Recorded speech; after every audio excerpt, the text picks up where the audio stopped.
The Horrible Gamers podcast may contain content not suitable for all ages. Listener discretion is advised. Welcome, ladies and gentlemen, to Horrible Gamers podcast, show number 457, recorded on May the 6th, 2024. I am one of your hosts, Jesus Gonzalez, also known as Jesus Walks Out. Today, I'm joined by my co-host from Little Big Ohio, the Mayo, Steve Willier is back. Welcome back, Steve. Welcome. Hey, what's up? You throwing me off over there, throwing my name out there early? I'm like, whoa, wait a minute. Who's coming? Who? Where? I threw myself off. And from California, the West Coast, the best coast, the Gunny Chief, Henley Merrill is back. Welcome back, Henley. Welcome. I'm here. You threw me off. I was like getting ready to say, hey. But you hesitated, Jesus. You said episode 457, but I didn't check. But I'm sure I changed the actual show number. Correct. I hope so. I hope you did, because it's already said. I can't go back now and change it. I can't do that anymore. It's done. It's said. That's what it is now. Even if it's not, it is. Okay, that's what it is now, right? We'll have 2 episodes of the same number.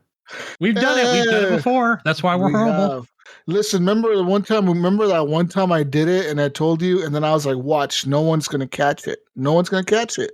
And no one caught it. No one said a word to me about it. Like, hey, Jesus, you said the wrong episode number on this show.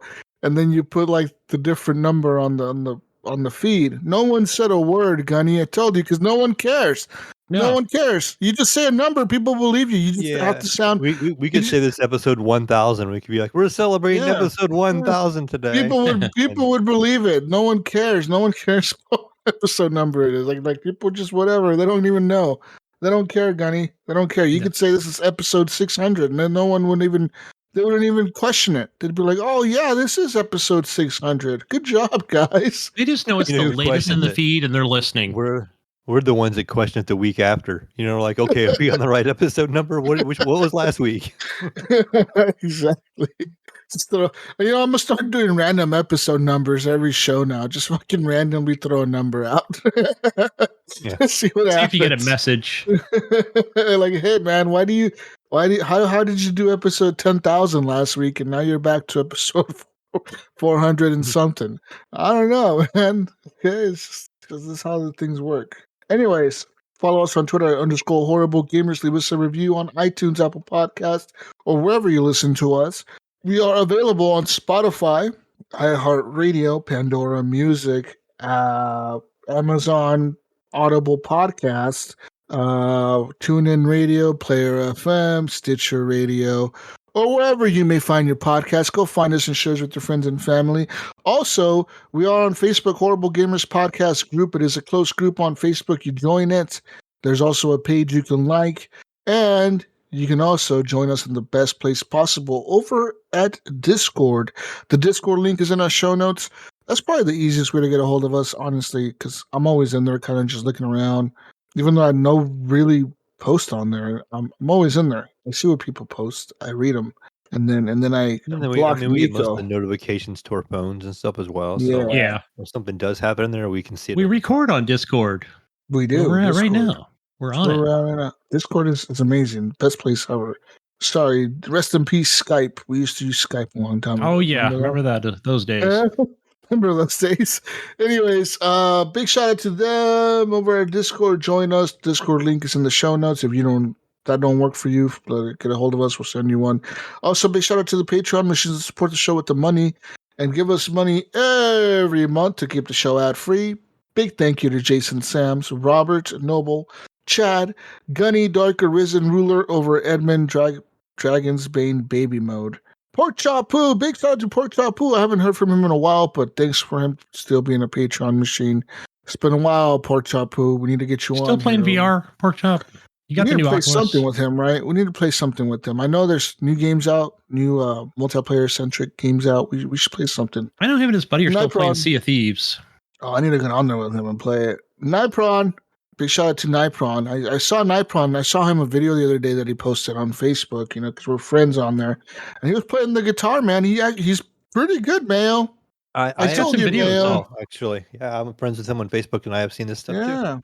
Yeah, I told you, Mayo, he's good at playing. Mayo said you weren't good, and I was like, no, dude. No. I was like, he's good, Mayo. And Mayo was like, no, he's not. He can't be Whatever. You get me in trouble. You get me in trouble over here. good. Come on, I'm from Shout out to Ohio. Anybody that can Marathon. play guitar is good because Ohio, we're used to the fiddle and no, Yeah. What do you guys play over there? The fiddle The and the washboard? freaking whatever the Amish use for. a little banjo, maybe. I don't know. Tambourine? What's going on? Come on, Ohio. Tambourine. Best HGP host ever. Thank you to you, Mayo. And Evan Bamboo Master Tanaka. Wow. That's Bamboo Master now, huh? Is he Sifu? He's still here. I can imagine Evan on the beach in like fucking Venice Beach or something. Just like in the sand. He's out there in the sand shirtless. He's out there just karate kicking all these bamboo sticks, just breaking him in the sand. That's what he's doing out there, okay? You see the shirtless guy kicking bamboo sticks in the sand. That's Evan. It's probably Evan. Okay, with no shoes on. That's what he does on his free time nowadays, okay? He's out there just kicking all the bamboo and karate chopping it. Oh, shit. Shout out to you, Evan. And Bill Garner II, Wastelander, and True Arisen. Big shout out to Billy. Yeah. Anyways, guys, let's talk about video games, things we've been doing for the last 2 weeks. I know we weren't here last week. We just couldn't get together. But we're back now. Better than ever, right? Hopefully better than ever. I don't know. New and improved. This is a new and improved me. Anyways, update on my car. It hasn't broken down yet. That's a good thing. That's step one. Yes, that's good. Remind everybody what car you got for those that step 2 weeks ago. So I got a Hyundai Sonata 2024, the N-Line edition. But yeah, it's pretty good car. Is this thing electric, Jesus? No. See, that's what everyone keeps asking me because of the I think it's because of the headlights, right? Because I think all of Hyundai's like a little strip, right? Well, they think it's a new car. Not much of a light there, yeah. So it has like an LED bar strip on the top, and the headlights are kind of sitting down at the bottom of the car, like on the bottom sides of the front, like they're on the bottom. They're kind of like where normally like fog lights would be. That's where the headlights are, and then there's fog lights on it as well. But there's like an LED bar on the top where the normal cars would have headlights, I guess. Do they do a little dance when you unlock it with your remote? No, see, like the crazy thing about this car is that if you look at this car and you look at reviews from like the Australian and the Korean versions of the car, like international versions, they got all kinds of features, dude. They got like little LED screens on the doors on the inside to show the side view of the car. They have like window shades that go up and down. They got like all kinds of crazy shit. They got like a 360 camera on them, and then they have the little light show. Take yours back and tell me when to import one to you. I'd be like, I want that one. And then they have like a light show, like you're talking about. Like you can press a button combination on your thing, and it starts like doing all these lights and shit on the outside. And I was like, there has to be a way to hack that into my car. I don't know how, but I will figure it out. Maybe a software update. Yeah. But yeah, they have like a lot of features in the international ones that the American version doesn't have, and I don't know why they took them out of the American version. I don't know if they thought it was too much or like it would make the car cost too much. I don't know what it was, man. But like you'd figure that this should be standard across the models across everywhere, but no, the Australians got like the best version of the car, and the Koreans did too. So yeah, fucking sucks. But I'm like, whatever, it's cool, I guess. Like my car don't even have a front camera, like most cars do nowadays. Yeah. And but the one in Korea, that one does because it has a 360 view. You probably have some kind of little camera there because you have the adaptive cruise control, right, where it slows you down. I do. So it has to detect a car in front of you somehow, so that there's those sensors. Maybe it's just a sensor, not a camera. But maybe it has I think it has a radar sensor. Because the other day I was driving in the rain, and it was raining pretty heavily. And in the middle of my drive on the freeway, it like gave me a little warning, and it said, "Hey, we're detecting that your sensor may be dirty or blocked. your lane assist or whatever may not work completely like all the way. Like make sure to keep your hands on the wheel. I've seen that before in the snow. I remember borrowing a friend's car. I went to a basketball game up in Cleveland and it was snowing, and they had like an all-wheel drive car, and we drove it up there, and the snow was building up on the front of the car because the slush and the dirt and stuff was flying, and the whole front of the car was all dirty, and it blocked that sensor. I was like, oh, I thought something broke on it, and I was like, I don't know what this is. They're like, no, you just have to clean that little sensor off. It's dirty. Yeah, and then when I turned it on after work, it was fine. I think it was just the rain or some mud or something got on it. Yeah, it was probably the rain. And it fucked with it or something. It just wasn't detecting the lanes or whatever. It said that it would have issues detecting the lane or something. And I was like, whatever, I don't care. But other than that, car's been great, you man. learned how to drive it a long time ago, right? You don't need to listen. Yeah, exactly. But yeah, man, I've been having a blast with it. I got the windows tinted, so it looks good now. Everything's good and set. I don't have people staring at me anymore. Like they stare at the car. Are you legally tinted or are you illegally tinted? Jesus, are you darker than? I'm illegally tinted, yes, but my other car that I had before this, I think the tint was even darker than what I got on this one. Is that a big deal out there? Like here in Ohio, really? No, they don't really enforce it very much. But I've seen places where they enforce it a lot more. I've never ever, even in my last car when I got pulled over a lot in my last car actually. And never once that I was pulled over, either nighttime or daytime, was I questioned by the cops. Like, hey, by the way, what tint is this? Like, I never got questioned. Like that's only if like you're a gang member, right, or something. I always thought that was the thing on cops. Or usually, I think they would do it if you're like an asshole to them. You know what I mean? If you give them like a reason, like if you start being an asshole to the cop, and they want a reason to give you a ticket. Or a young driver, like late teens, early 20s. I feel like they're a lot harder on them sometimes, Yeah. Same thing. If you guys remember, I'm sure it's the same all over the U.S. But remember, it used to be a thing about you got to have a front license plate. I mean, it seems like only maybe 60% of people I see even have a front license plate nowadays here in California. It was required here in Ohio for the longest time. I think like 2 years ago they took it away, so now we only have to have the back plate. So. Yeah, in Oregon it is required, but when I see like Teslas and shit driving Tesla, it's a good example. Yeah, because they don't you have to buy like a special mount for the Tesla to mount the front one, and I see them all the time without it. They're usually just sticking in the windshield, like in the front of the windshield. So I'm like, well, that works, I guess. But my car has a mount for it, so I plan to mount them. But I do plan to get like a black like shade covers for the plate. Like the plastic covers. It's like a cover that's tinted. Yeah, those are illegal also, but I don't. Right, because I guess it's supposed to have the light to it. Yeah, I don't fucking care. They're illegal, but I don't care because now in the Camaro, it's like the Camaro life. It's like, if it's illegal, I don't care. Oh well, we're gonna do it anyways.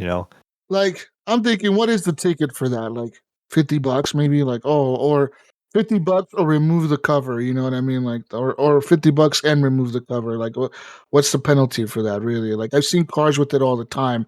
Matter of fact, I saw a Kia the other day. It was trying to race me on the freeway, and it was all blacked out. It was like an SUV, and it was all blacked out. Everything was black on it, but the plates had that cover on it, and I was like, ooh, I'm doing that to my car. You show his boss over there, or you seen his taillights. I think you've seen his taillights. You've seen the back. No, he was trying to race me. I was in the middle lane, and he was in the fast lane on the left. So the cars in front of me were like in my way. I didn't want to race this guy. All right, he was trying to race me. Problem with this car is a lot of people try to race me all the time, man. I see like. Chargers, a family car. Chargers, Chargers and shit will pull up next to me and they start like trying to race me. They take off at the light. That's because Camaros beat up on Chargers all the time, and so do Mustangs. So they have to find. They're like trying to. They're trying to beat up on me, man. Like they're trying to race me all the time. We gotta find the V6 family cars and the 4-cylinder family cars and race those guys because the Camaros and the Mustangs beat us up all the time.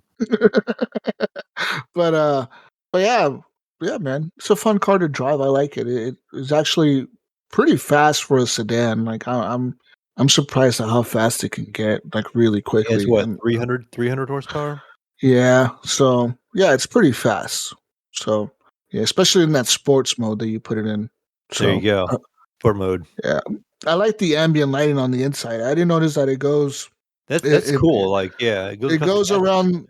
It goes across my dash underneath my screen and the driver's side also, but it also goes into my doors. I didn't notice it till the other night where I looked at the side and like the doors where like the trim is on the doors, it lights it up whatever color you chose for the dash. Yeah, So it's pretty neat. Camaro is the same way. It has Man, that's ambient pretty lighting. You can nice. change the color, and then like when I change the mode in the car, you can set it to change color by the mode. Yeah. So like my car has a touring mode, which it makes it blue, and then if I put it in sport, it turns red. If I turn it in track, Yeah. it puts it orange, and then if I'm in snow and ice mode, it goes white. Yeah, so I like it, man. I like the car. It's a really good car so far. No issues with it. Besides, I told you guys last time. I don't know if I mentioned on the show, but I told you guys the low jack wasn't working, and I took it to the dealership, right? And it's a pretty far drive from where I bought the car from here. It's like 70 miles or something like that. It's pretty far. Like it's not a 10-minute drive to the dealership where I bought it, right? But that's where I wanted to take it. I didn't want to take it to another one that's nearby. I wanted to take it to where I bought it because they know where they installed the low jack, right? Because I'm assuming dealerships install it in maybe in different locations, right? So I'm like, these guys know where they put them at. They should know how to get to it really quickly and figure out what's wrong with it. So I took it in, and the tech comes out like 15 minutes later, dude. Not even 15, like 10 minutes later. And he's like, oh, yeah. He's like, whoever installed it didn't plug it in. That's what he said. He's like, yeah, whoever installed it just didn't plug it in correctly or something. And that's all it was. It wasn't plugged in. That's it. It wasn't turned on. Like it wasn't plugged in. That's why it wasn't working. And I was like, really? That's it? And they're like, yeah. They're like, we're so sorry about that. And they actually ended up taking my car and filling up the gas tank for me. Nice. They're like, we feel bad. They're like, you drove a long way to get here, and for us to fuck this up like this, they're like, we'll just fill up your gas tank real quick. I was like, all right, hell yeah. Throw in a car wash, we'll call it good. I'm like, free gas? Hell yeah, dude. That's fucking awesome. So yeah. But yeah, everything else has been working fine with it so far. No issues. Yeah, cross my fingers. Right. But yeah. Hey, I got a car too, guys. I have a car. Oh, you did? Oh, whoa, you did? Not recently, but I have a 2021 Toyota Tacoma. I put not a floor mat, but the bed mat. Not an expensive one either. Put that in the back, and then I ordered a bed mat or a truck liner, like a bed liner. It's the bed liner, and then I ordered the bed top to it. The what would you call it? Like just the. It's not like a camper. Cover? Yeah. Oh, you mean like the thing that covers just the bed, right? It's not like just camper. The bed. Yeah. So like, is it like the ones that roll up or whatever? Yeah, it rolls up in like 3 times or whatever. Yeah. So I just ordered that today. Like those are expensive, man. They're like $400. So okay, they go from $200 up to $1,100. Damn. And I like the $400 one, but the wife said no, we're getting the $200 one. I was like, all right, fine. I guess I'll go with the economy one. Trucks, you wouldn't have the $200 one. No, gosh, no. It would be the $800 one. Yeah. $1,100 one. Yeah. She'd be like, I need the one that rolls itself up because I can't roll it up very easy. I need the power one. With push of a button. Yeah. That's very crazy. But yeah, Toyota Tacomas are nice, man. I looked at those trucks when I was car shopping, and they're expensive trucks. I'll tell you that. Dude, I was telling Jesus just before we started hitting record, and that was that I took it into the dealership last week, and it was just for like the basic service, check to see if the wheels need to be rotated, but it was like the oil change basic, right? And that was like $223, but they do a lot of stuff to it. They send you a report on your phone, like we were inspecting everything, and so it's like a full kind of service. And that's expensive. It was quite PTSD over there saying oil change. I'm like, oil change. Oh, I mean, I guess it included more than an oil change, but it was a little.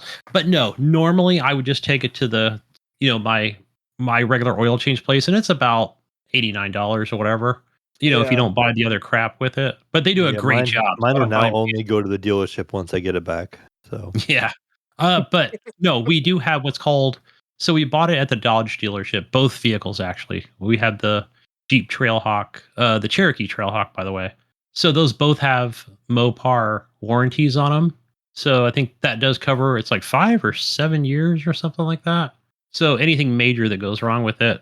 But I had friends that tell me like, hey, you got that Tacoma, you need that warranty because, it's a Tacoma. It's very reliable.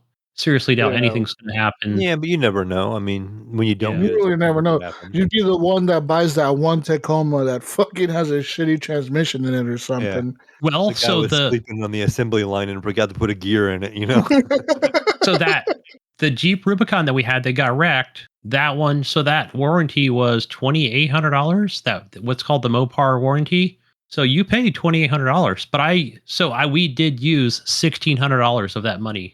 Okay. Like not used it, but we, yeah. Yeah. So we used only half of it. So it's not bad, right?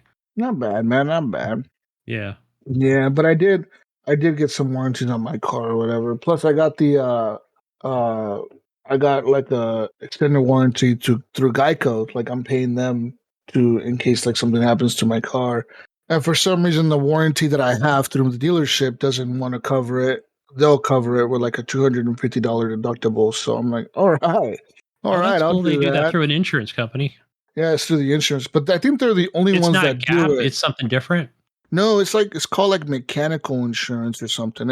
And it's only like 30 something bucks for like 6 months, but it covers up to like 7 years.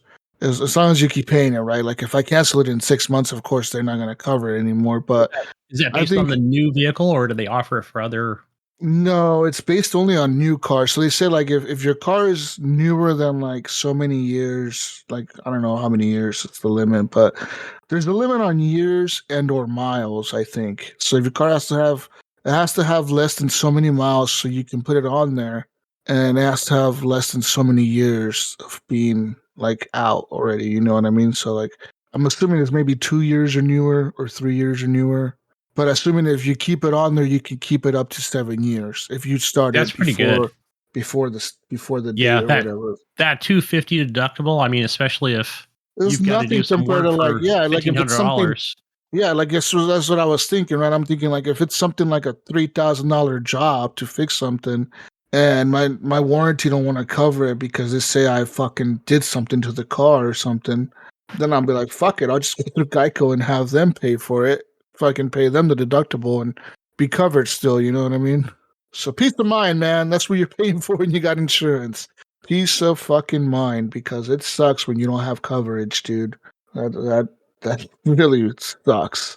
You know, yeah, I think my sister, she bought a Civic Type R a few years ago, and those cars are pretty fast and they're pretty nice, but she ended up wrecking it.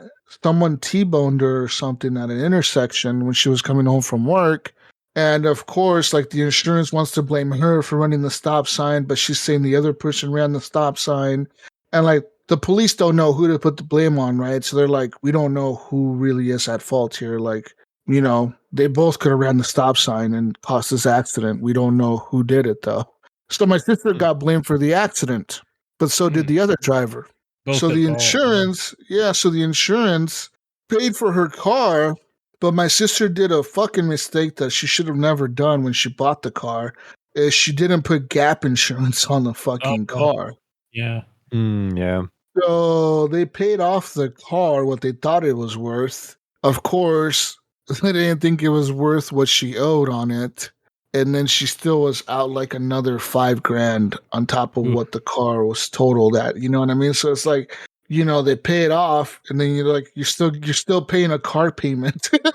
Right. for Yeah.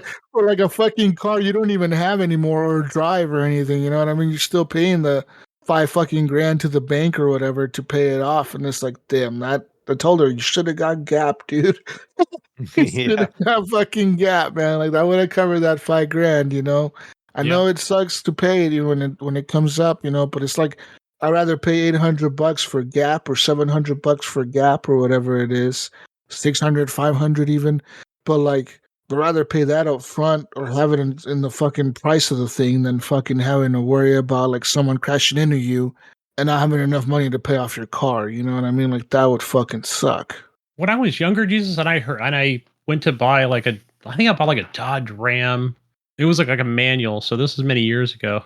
And like the guy was trying to offer me Gap, and I'm like, is this a scam? What the fuck is this Gap thing? Like I had to call my friend from DMB, Like, like she worked the for fuck, DMB. She goes, the no, fuck that's the is real this? thing. What is this Gap bullshit? What are you trying to sell me, bro? I don't shop at Gap. What are you trying to Yeah, sell me? the hell's that Gap? It sounds made up. But I did end up getting it. Yeah, same here. But yeah, man, it's enough car talk. Let's get into video games. Big shout out to Phantom Meg for the intro and outro music to the podcast. Broke for free for the outro music as well. And yeah, let's talk about video games. So recently, I've been playing a little bit of different things. So I went back. I think I played a little bit of Battlefield, maybe Battlefield 2042. I tried some of that, and that game sort of seems to be dead already. Like I think people have since they announced that they're moving Already on left. from the season. I think people already left. Did And did I tell you I tried yeah, to install this on my PC off of Game Pass and I could and not it, get to it install it? wouldn't work. Yeah, it's weird, right? But It yeah, was I like can't remember if I mentioned in the last podcast, and I don't know if I haven't tried it recently, but like yeah, they used to have EA Origin on the PC, which they I always did. had a pretty decent time with, and then they made you go to that EA app, and everybody Yep. hates that thing. And sure enough, I went to go to the EA app, connected it to my Xbox account, so they're both linked, so I can do the EA games on Game Pass, and it would not download. It just says preparing the whole entire time. Like I That's can let it go lame. for like 3 days. And then I can't even like cancel it. The only way I can cancel is it if I go up into the settings and clear the whole cache from the app, and then Yeah. restart the app and sometimes restart the PC. And it Wow. just will not download or go away or anything. Like, I've tried a couple times to get this on my PC and it just won't work. It's really Yeah. weird. But if you go on the forums, you see a lot of people have that problem. Like there's a That's whole Reddit fucking about it, yeah. and EA because app fucking people, EA support it's just trash. sucks. It Yeah, it's just sucks. trash. There's so many people and they're complaining about it, so Yeah. it's not just like a unique scenario where my computer is having an issue with it or something like that. There's just so many people having that issue. Yeah. Yeah. Big update for me this week though, man. So I played Battlefield, right? And then I got a Steam Deck last week. Yeah. Yeah. So big Steam Decking it up now. And Big, I isn't it? got It's a lot bigger. It was bigger than I thought when I oh seen it in person. oh Like it's way compared to a Switch, I was yeah, like, "Oh, The this thing's screen's bigger. big." Yeah.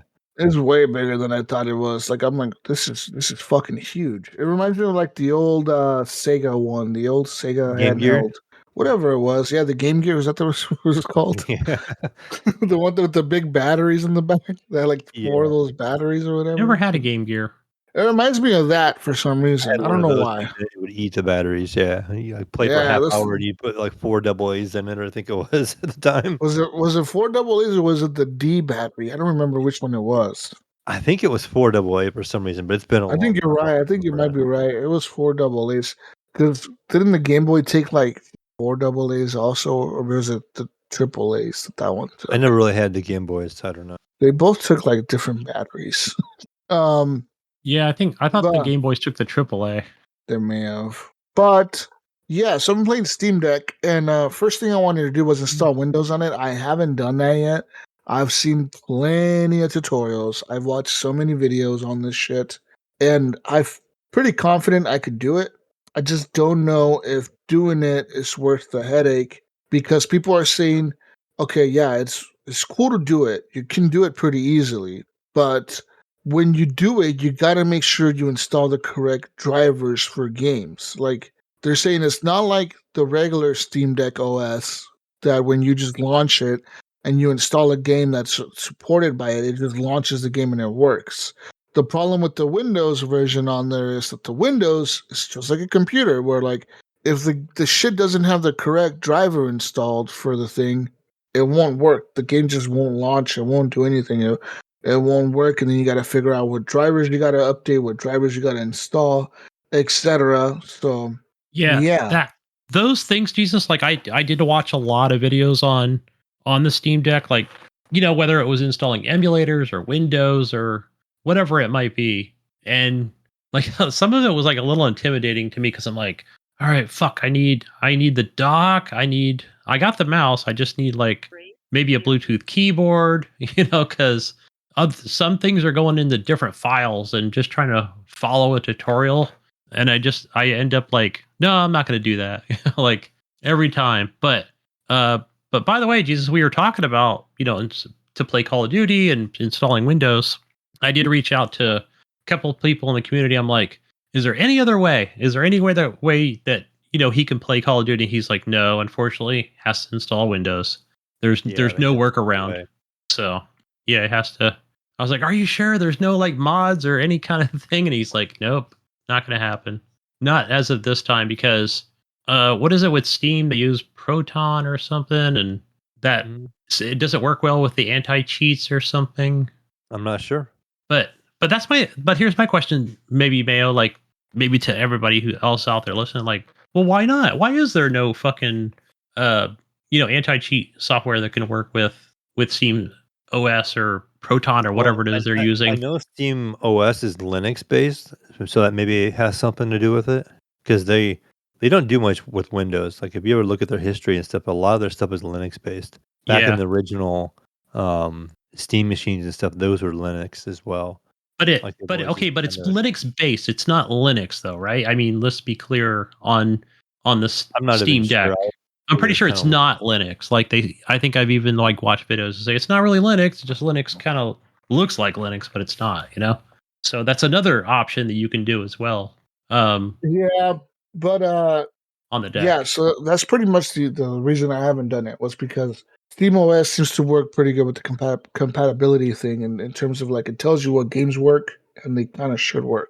Now there is some games that you can install that will say like this game works, but it has some issues. Like if you like want to read text on this, it's going to be really hard.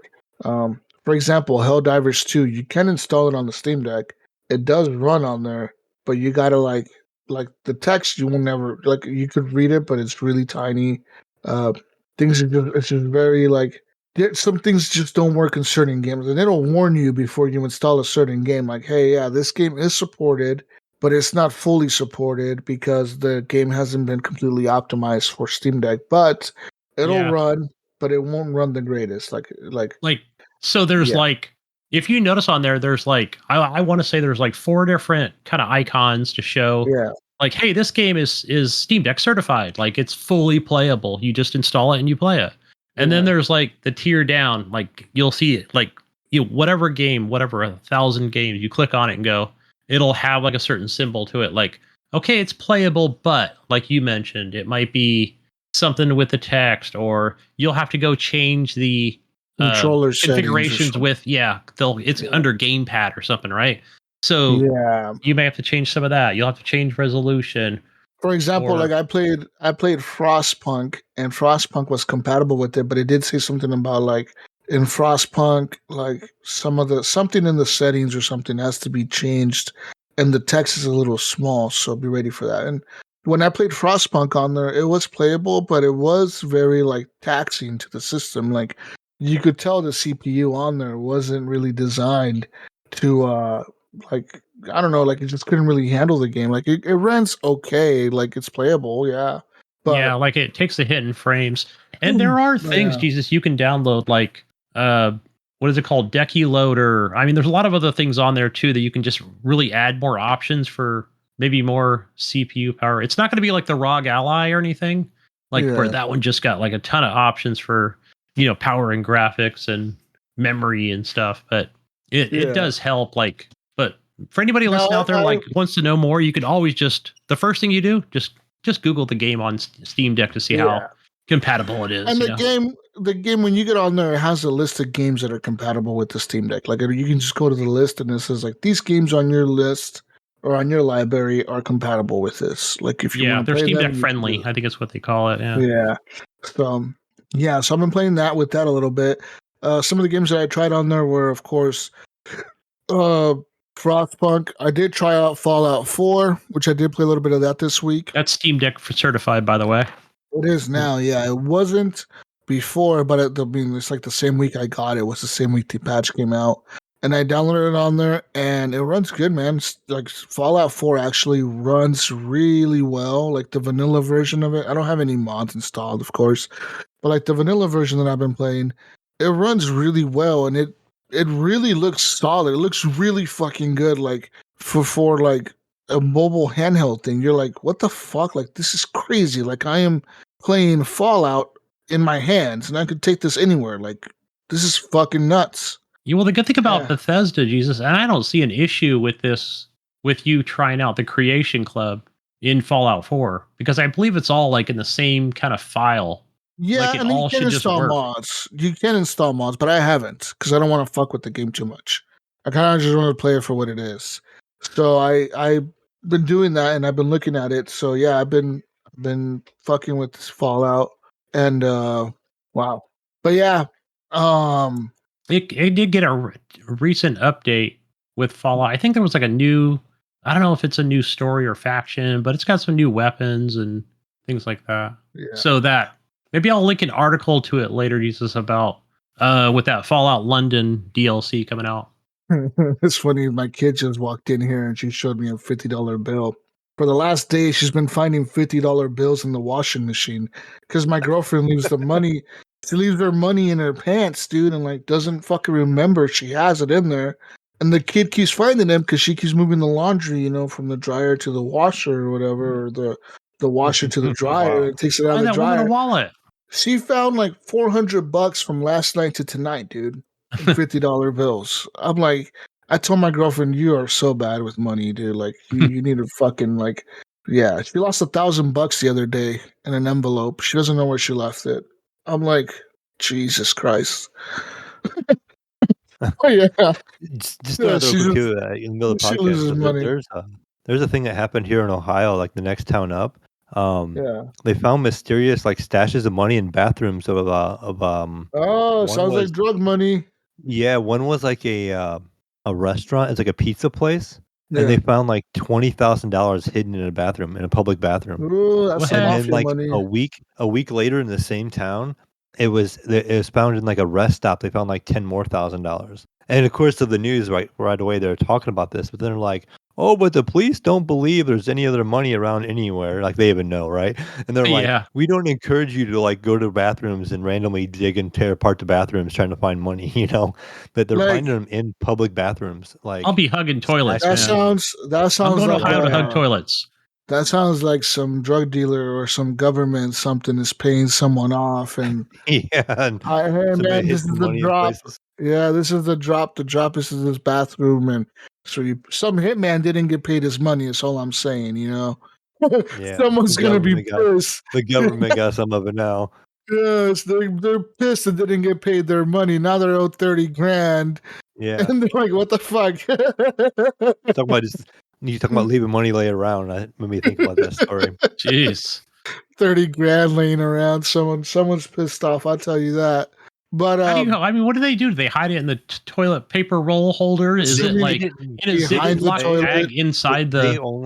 They only said on the news it wasn't like obvious. But it was like hidden in the bathrooms. They're like, well, we don't encourage you to like go into the bathrooms in public places and like tear through things and try and find something. So I don't know if it was hidden like in the They vent probably above tape it under or the toilet, under the sink. Tape it where places where people don't usually maybe like like stick their the hands. lid, the back fill tank, maybe underneath that Yeah, lid or something, or in there. I think the first one was found like by an employee of the place that it was at. They were like cleaning the bathroom so it's and they probably found it. cleaning it. Yeah, and they Yeah. reported it. And then the other one was found by someone else, I think, at the other place. But Yeah, sounds like somebody's drug money is being dropped off in locations and they just lost 30 grand. Or like I said, some hitman or something didn't get paid and now he's gonna be pissed because he's like, hey, you still owe me 30 grand. Some cartel, next thing you know, a couple weeks from now you hear a few murders occurred in your town, Mayo. A few mysterious drive-by shootings occurred or something, like, hey, right. a murder at this Yeah. pizza place just took place. Yeah. All the employees got tied up and fucking thrown into the fucking walk-in cooler or something. I mean, that shit's gonna happen. The Right. wrong person. The Luckily the wrong next person town up. found it. Speaking of that, one time my foster brother, when I was real young, yeah, he was out on a jog. Right, he was out jogging, and he was jogging like random like side roads in the town that we lived in because we lived kind of like on the edge of town, and he was jogging like on the edge of town, like like really no cars are really out there, and like there's houses out there, but it's the edge of town. There's nothing but like woods and mountains past that road. And he said he like for some reason he randomly like saw something in a bush and he stopped to look at it. He doesn't even know why he stopped, but he went back to the bush and he grabbed it, and it was a wallet. And this wallet, it was just a brown like leather wallet, and it had no documents in it, no driver's license, no credit cards, nothing. But it had like $3,000 in it, dude, cash. It just had like $3,000 cash in it. No ID, no credit cards, no nothing else. Just like $3,000 in cash. And I told them, motherfucker, you just found a drug guy's fucking stash, dude. Like, yeah, like they're gonna be pissed when they go fucking looking for that wallet and it's fucking gone, dude. Because that shit, they probably stashed it there or something, you know? Oh, they're gonna be mad. But yeah, he said he just found it. I'm like, damn, fuck. it's a lot of money to have in your wallet with no ID. Yeah, just chilling, you know, just chilling like nothing, like no big deal. I'm like, fuck. Anyways, back to what I was talking about, Steam Deck. So I'm playing Fallout 4. The game looks really good on Steam Deck. It runs, I would say, I don't know what the frame rate is. I'm assuming 60 because it's actually really smooth, but I don't know. It could be less, could be more. There is a few like weird, like it's the controller. I don't like it really because it's not offset. So the thumbsticks are side by side. They're not offset. Hold on, guys. Good. I got it. Hold on. Yep. Okay. So yeah, I think he's thinking like you think he'd be used to a PlayStation controller not being offset, so it wouldn't. But bug yeah, him. well, so I'm used to the Xbox controller, so it's just like, you know, when I do go to play a PlayStation controller, that it's like, oh, this seems off to me, you know, a little bit. So yeah. So the controller, the thumbsticks are not offset; they're kind of together, and they're at the top of the Steam Deck, which makes holding it kind of awkward, right? And the way the button placements are, the buttons like the A, B, Y, X buttons, they're really tiny and they're up to the right, and it seems kind of off. The ergonomics of it seem a little weird. Now it does have like that trackpad mouse thing that vibrates and has like haptic feedback when you use them. But I don't really like those for turning and stuff. But maybe I'll get used to them. I don't know. I've been fucking with it and I've been using it, and so I've been playing some Fallout on there. And I only use that Jesus like if I'm in desktop mode, you know, for like a mouse cursor. It's the only thing I use the pad for. But I've also played Bomber Crew on there. And Bomber Crew runs really good on the Steam Deck. It's like perfect on the Steam Deck. It runs really good. It's easily playable because it's like an Xbox controller, right? So you just could easily play it. So I've been playing some Bomber Crew on there, and my crew has been doing good. I lost 2 guys yesterday. We were on a mission. We were coming back to base, and we're getting shot up by a lot of planes, and 2 guys went down. And I had 1 med kit, man. I had to make a choice. Who do I revive here? Because we have 1 med kit, and we're far away from base. I was like, only one of you is getting revived, man. So the other guy had to die, unfortunately. But Hi, Bob. yeah, that's the name of the game in Bomber Crew. So the next thing I did when I got back to base and I upgraded my plane is I added like 3-tier like equipment systems to my thing, and I added med kits, like multiple med kits. I'm like, I at least have 3 or 4 med kits now. I'm like, so we should be good if at least 2 or 3 or 4 guys go down. I'm like, we should be okay. I'm thinking about taking off the parachutes and just adding more med kits. But the good thing about the parachutes is, say you know your plane's about to go down. You have like lost all your engines. You can tell the essential people to bail out. You know what I mean? So you could tell like if this guy's a high level radio guy that can call in like backup airplane fighters and stuff, you don't want him to die, right? Because when you get back to base, you're going to have to replace him with like a level 2. And he's a level 9 already. So you want him to kind of bail out. You want like some of your gunners to bail out, maybe your navigator, because the upgraded navigator can set checkpoints for your pilot from like really high up in the air or really low on the ground. It doesn't matter which altitude you're flying at. He can like set the checkpoints so you never get lost. So I was thinking maybe I should keep like 4 parachutes on my plane, and I'll let the gunners die. I'll let the gunners die if my plane goes down, and then I'll do it that way. But I don't know. There's a lot of things to think about in that game, man. You gotta make sure you're able to make sacrifices, Gunny. Okay, all right. But I can do that. I love Bomber Crew. But anyways, so Steam Deck is awesome. Been playing a lot of it. I added a memory card to it, which was like a 512 gig, because my OLED is the 512 gig one, but it is the OLED one, so it's nice. It's really nice. I like the carrying case it comes with and all that shit. I'm thinking about buying a dock, right? Yeah, Like I a want the Steam, dock for it as well. so I could play games on my TV with it. One thing I do notice is you can like Steam Link. So like I know like Steam Deck can run like Call of Duty, right? But what I can do is launch Call of Duty on my PC and then Steam Link it to the Steam Deck. But I don't know what the latency is on that yet.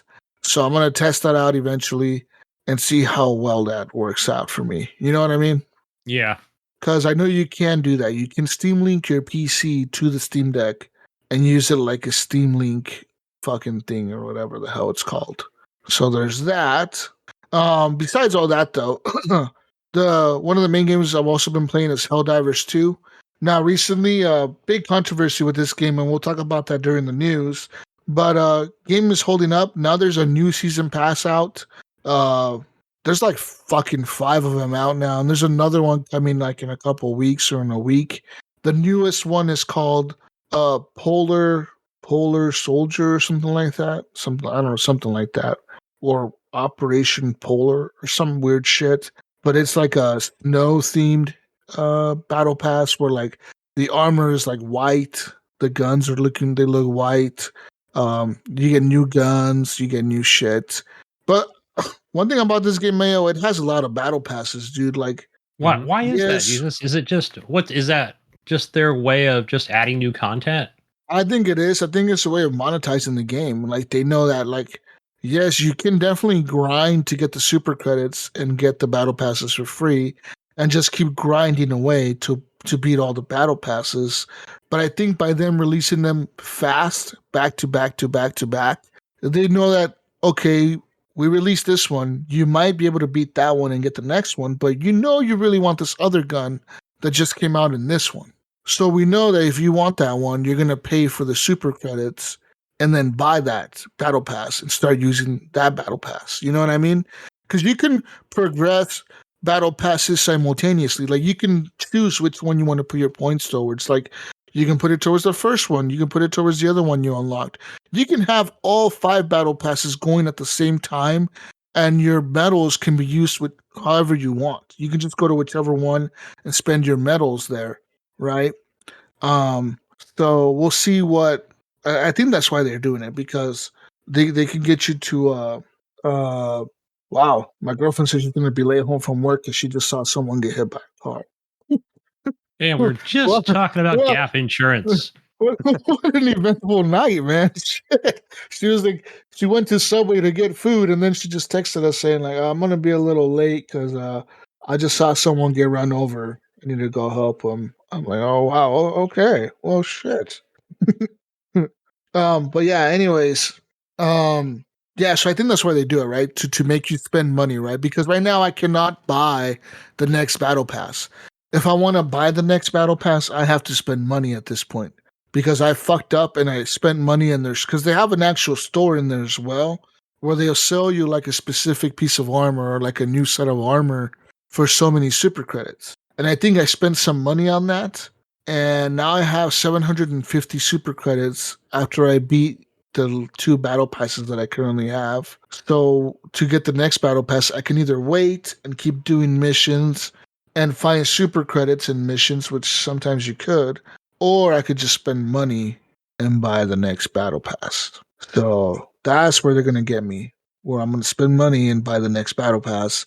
But then you spend so many credits and then it kind of like, it does the whole stupid extra currency thing, right? Where, well, you're only spending this many coins. Now you only have this many coins left. Yeah. Which isn't enough coins to buy something else, but you need to buy more coins now to be able to buy the next thing. So it kind of like they do that bullshit where they like V-Bucks, like all these companies do, like Fortnite, all these companies do it. Call of Duty does it, Battlefield does it, where they make you spend money in the game to get a currency instead of buying the battle pass for whatever money that the actual price is, you know? Instead of saying, this battle pass is $10, they're saying, no, this battle pass isn't $10. This battle pass is 9,999 super credits. Well, that equals $10, but no, it equals $9.99. So it offsets you by a little bit, you know what I mean? And then if you buy multiple things, now you have like left like a random amount of super credits left over that you cannot spend, because no matter how you spend them, you're always going to be off, and there's always going to be something left over, you know what I mean? There's always going to be like 50 left over, or 100 left over, or 60 left over, you know what I mean? So it's always something there for you to want to spend Jesus, more. remember back in the day, I mean, it's still a common practice, but I'm so glad Microsoft, that was the one good thing they did, was get away with the actual point system, is how you because they had it too. purchased They were the ones that kind of invented that bullshit, right? Xbox Gold, everything was like that, yeah. Yeah, I remember they had that bullshit in their fucking thing back in the day, where like you had to buy 1,600 Xbox Live points, and then you'd spend 800 on a game. Now you have 800 left, but then if you bought another 1,200, now you have 2,000, and then like it was always like you were always left over with points. Yeah, it was always offset. Right now it's just money. Like, okay, now this is $20, this is $30, this is $50. That's so much better. That's so much better way of doing it. But yeah, I think that's why. So yeah, Helldivers 2 is still going strong. And yeah, I'm still playing it and still having a blast with it every time I play it, dude. That game is so much fun. I fucking love that game. It's just fun, dude. It's just fun to get in there and fuck things up. Like, and then you leave the mission and your guy's covered in like blood and shit and guts. Like if you're fighting the aliens, you're covered in like goo and blood and shit from the aliens. And like if you go and fight the robots, you come back to base with like your ship after the mission's over, and if you survived, you're covered in like oil.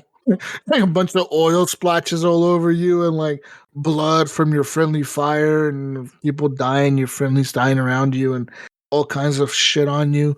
And then your character stays like that till he dies. And then if you die in the next mission, you come back fresh, like with the new suit on or whatever.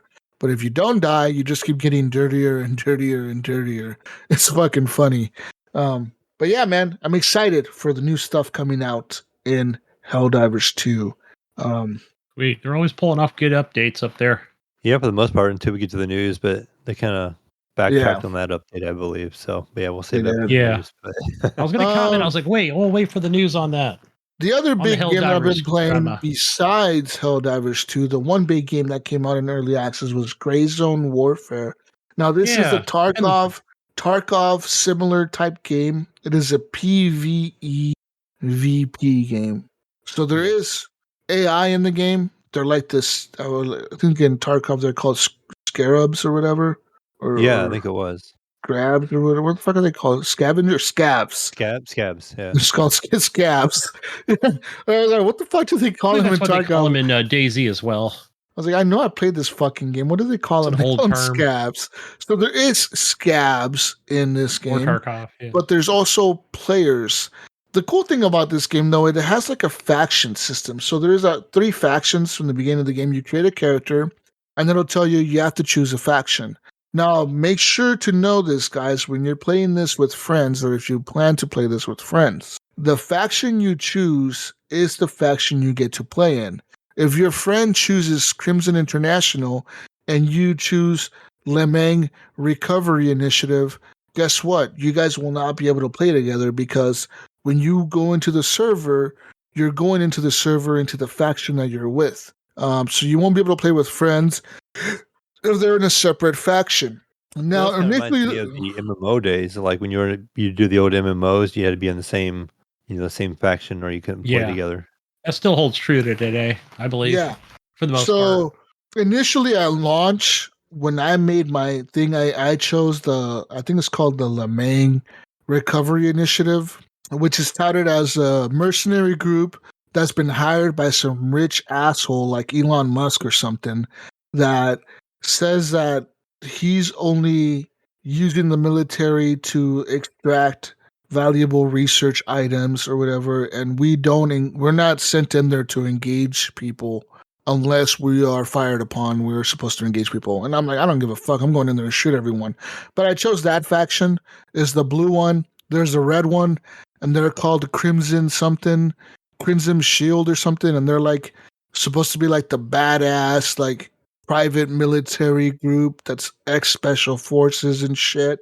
And then there's another one called forget what the other one is called, but there's another one like a red one, and they're like a private military that was created by mercenaries. That it wasn't.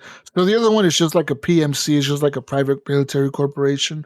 The third one is like just a private military that's just a bunch of mercenaries got together and said, "We're making our own shit. Fuck the rules. Fuck the corporate people. We got our own shit going on." Yeah, kind of like a militia. Yeah, because they are called a militia. They're called something militia. But I chose the Lang Recovery or Lamang Recovery Initiative, and I'm glad I chose that faction because that faction, they say, in terms of like server queues, that faction never has any server queues because they're like the lowest populated faction. That every time if you're in that faction and you queue up, you're gonna get into a match right away without any waits or any hassle. I think the one that had the most members was the Crimson International one. I think that one had the most members, and that one they said that one had a queue time of like 2 hours at some point. So like that one had a really long queue wait time. So if you were trying to get into a server with that faction, there was just too many players trying to log in at once, right? And they just couldn't do it. But the game is cool, man. Giant map, Mayo. 3 factions. So there's 3 bases on the map. There's your base. Our base is on the top right. The other base is on the top left. And in the bottom middle is the 3rd base. There's a big zone in the middle of the map. It's called Ground Zero. And it has like a big red circle on it. And then it has outer rings to that circle that are lighter and lighter and lighter red. But it only covers about the middle section of the map. I don't know what's at Ground Zero. I haven't been there. But you can travel across this map, and you can run into enemy players. I did run into some dude from like the Crimson International faction, and this motherfucker, man, it pissed me off, Mayo, right? Because he had a sniper rifle. And I jump in a helicopter with somebody at my base, just randomly jump in the helicopter. And he took me all the way out to this new landing zone that I'd never been to. It was like way out there, dude. And we landed. And as soon as we landed, I jump in the bushes and I run into this guy. I'm like, yo, man. He's like, oh, shit, you scared me. I'm like, what are we doing out here? He's like, I don't know. So I'm trying to call a helicopter to take me back to base because I'm like, I don't belong out here. I need to go back to base. My mission is at the other side of the map. I need to go do my missions over there. And it's cool that I unlocked this landing zone because now I have it, but I got to get back to base. So we're waiting for my helicopter to come, right? It's like a 2-minute counter for the helicopter to come, and I'm waiting. And then another helicopter comes in from our base and it drops people off. And we tell them we're friendly, right? Well, next thing you know, I hear like a gunshot go by me because you could hear like the bullets when they whiz by your head. You can kind of hear it in the audio. Like a real life situation. Yeah, you can hear the bullet whiz by your head, and I'm like, what the fuck? Someone just shot at me. And instead of going prone, my dumb ass just stood there. And next thing you know, it's like, ding. And then it's like, oh, your player's dead. Like, you got shot in the fucking head, dude. Like, you're dead. Yeah. And the problem with this game is it's just like Tarkov. All the shit you took with you stays there. Like, there's it's all like gone. all your backpack, your guns, your gear, whatever the fuck you took with you, if it was good shit, you're dead. Well, this motherfucker was hiding in the bushes somewhere, looking at the spawn where the helicopter was landing, because it lands on the same spot every time. And he was just picking off our teammates, like just camping some spot in the woods with the scope and a sniper rifle, and just picking everybody off, dude, from like a distance that no one knew where he was at because we had no clue where he was at. And I think I flew back there like 3 or 4 times, dude. And the dude just, every time I hopped out of the helicopter, it was like a one shot. Like, I would hear a gunshot go off, I'm dead. I would hear a gunshot go off, I'm dead. It's like he just had that area covered. And finally, I go back there after like 7 tries, and I find some stuff. Like, it wasn't, I think I found some of my stuff, not all of my stuff, but some of it. And then I found like some other dude's backpack, and I stole his backpack and shit. And then that sniper guy was gone because there was a guy on my team that was running around the woods. He was like running around the perimeter. And then he ran into me and he's like, hey, what's up? I'm like, hey, did you get that sniper guy? He's like, I don't know where he's at. I think he left. I think he looted our bodies and left. And I'm like, all right, well, fuck. Okay. He evac'd quickly out of there. Yeah, Huh? so he must have left because he probably knew, like, I'm killing these guys, but I can't carry all the shit that they're dropping, right? Because there's only so much inventory space you have, and it depends on, like, what size of backpack you have on, what kind of vest you have on, what kind of, like, clothing you have on, what kind of belt, etc. And that's what this game is about, really. It's just about going in there, looting shit. There is missions now that the vendors give you, and there's specific missions to, like, oh, you got to drop off this suitcase of money in the repair shop under a vehicle because it's some money to bribe somebody off. And we need you to take this money to this location and drop it off. Now, it doesn't exactly tell you where the location is, Gunny. It'll tell you, like, this, it's in a repair shop near the construction site. So you kind of have to look at your map. And every time you discover an area on your map, so say you discovered the construction zone, it'll, like, say, you've unlocked a new area, or you discovered the construction zone area. So now on your map, it'll say, like, construction zone, like, on that part of the map. You know what I mean? So it kind of highlights the areas that you're unlocking as you're unlocking them. And that's kind of how you kind of guide yourself around the map. So you kind of have to, like, memorize locations and know where things are at, kind of, and get yourself out there and start doing the missions. I'm on, like, pretty further on missions in the beginning. So I gotta recover some. I gotta go find a dead body and place a tracker on him. I think that's my current mission. And the problem was, I thought it was at a house that I ran into earlier in the game where I found a dead body, and I thought it was that house. And I went there, and the fucking AI fucked me up, dude. I thought the AI was easier than this. I went in there thinking, oh, I'm gonna kill this AI pretty good. No, dude. The fucking AI gained up on me so fast. I shot one guy. I shot one dude. Next thing you know, like 4 guys came out of nowhere, like from the woods or something, and they're rushing at me with AKs, dude. And they're fucking unloading on me. And I'm trying to take them out, and I'm fucking shooting them dead in the chest. And they're not dropping. I shot this guy like 7 times, and then he finally fell. And then it's like, boom, your character is dead. You've been shot. And it showed like a bunch of bullet holes all over my chest. So somebody must have unloaded on me and it broke through my armor or something. I was watching a stream, Jesus. I think one of the streamers was mentioning, he mentioned something about having the correct ammo for bullet penetration. Yes, and I have the correct ammo. I have the hollow point ballistic something ammo. I have the most powerful ammo, and it didn't work. So I go back there to find my body, right, without a gun, and my body's gone. It didn't, like, usually you'd be able to find your body and loot your body and get your gun and shit back. Well, I go back there, and guess what? The AI is still standing around where I died. So they start shooting at me again. I didn't bring nothing with me this time, so I wasn't worried about it. But when I got shot again, I'm thinking my other body disappeared or something because I couldn't find it again. I went back there like 2 or 3 times, and I couldn't find my body, dude. So I pretty much lost my gun, lost my good armor, lost my backpack, lost my helmet, lost like a bunch of cool shit that I had, man. And that kind of pisses me off. Looked this game up, Jesus, and Steam. I saw it the other day, and I couldn't remember the price. And it's $35, but I was looking, they have different editions. They do. And then it shows what comes with each edition, and like the supporter edition is like the top one, and it's like $65. Mm-hmm. I was just kind of popped in my mind, like, could you imagine, like, because it gives you like different equipment, I guess, with the higher version. You paying the $65 and then just losing it right away. Yeah, and friendlies can team kill you because I was team killed by a guy. Your friendlies can shoot you in the field. Now at base, they cannot kill you in your base. Like in base, they can't kill you. I wonder if it's items you can't lose though. Like if it's like it said you get like bigger storage and stuff. I didn't know if they give you like a gun or something, but it just showed a little picture and it was saying basically you can get more storage and stuff, but there's more storage would be nice. But one thing that I found about this game, Mayo, is not really about the loot. Because the loot, you can loot some cool shit if you go really far out on the map and start fighting like really like harder enemies that are way out there on the map. Yes, you can find some like different types of guns. But for the most part, if you start just sticking to the missions and doing the missions, you're gonna have quite a bit of money after a little bit, like a lot of money, like And then you can just buy it from the store. like $40,000. Yeah, and you could just buy the guns that you need and the armor you want for a mission.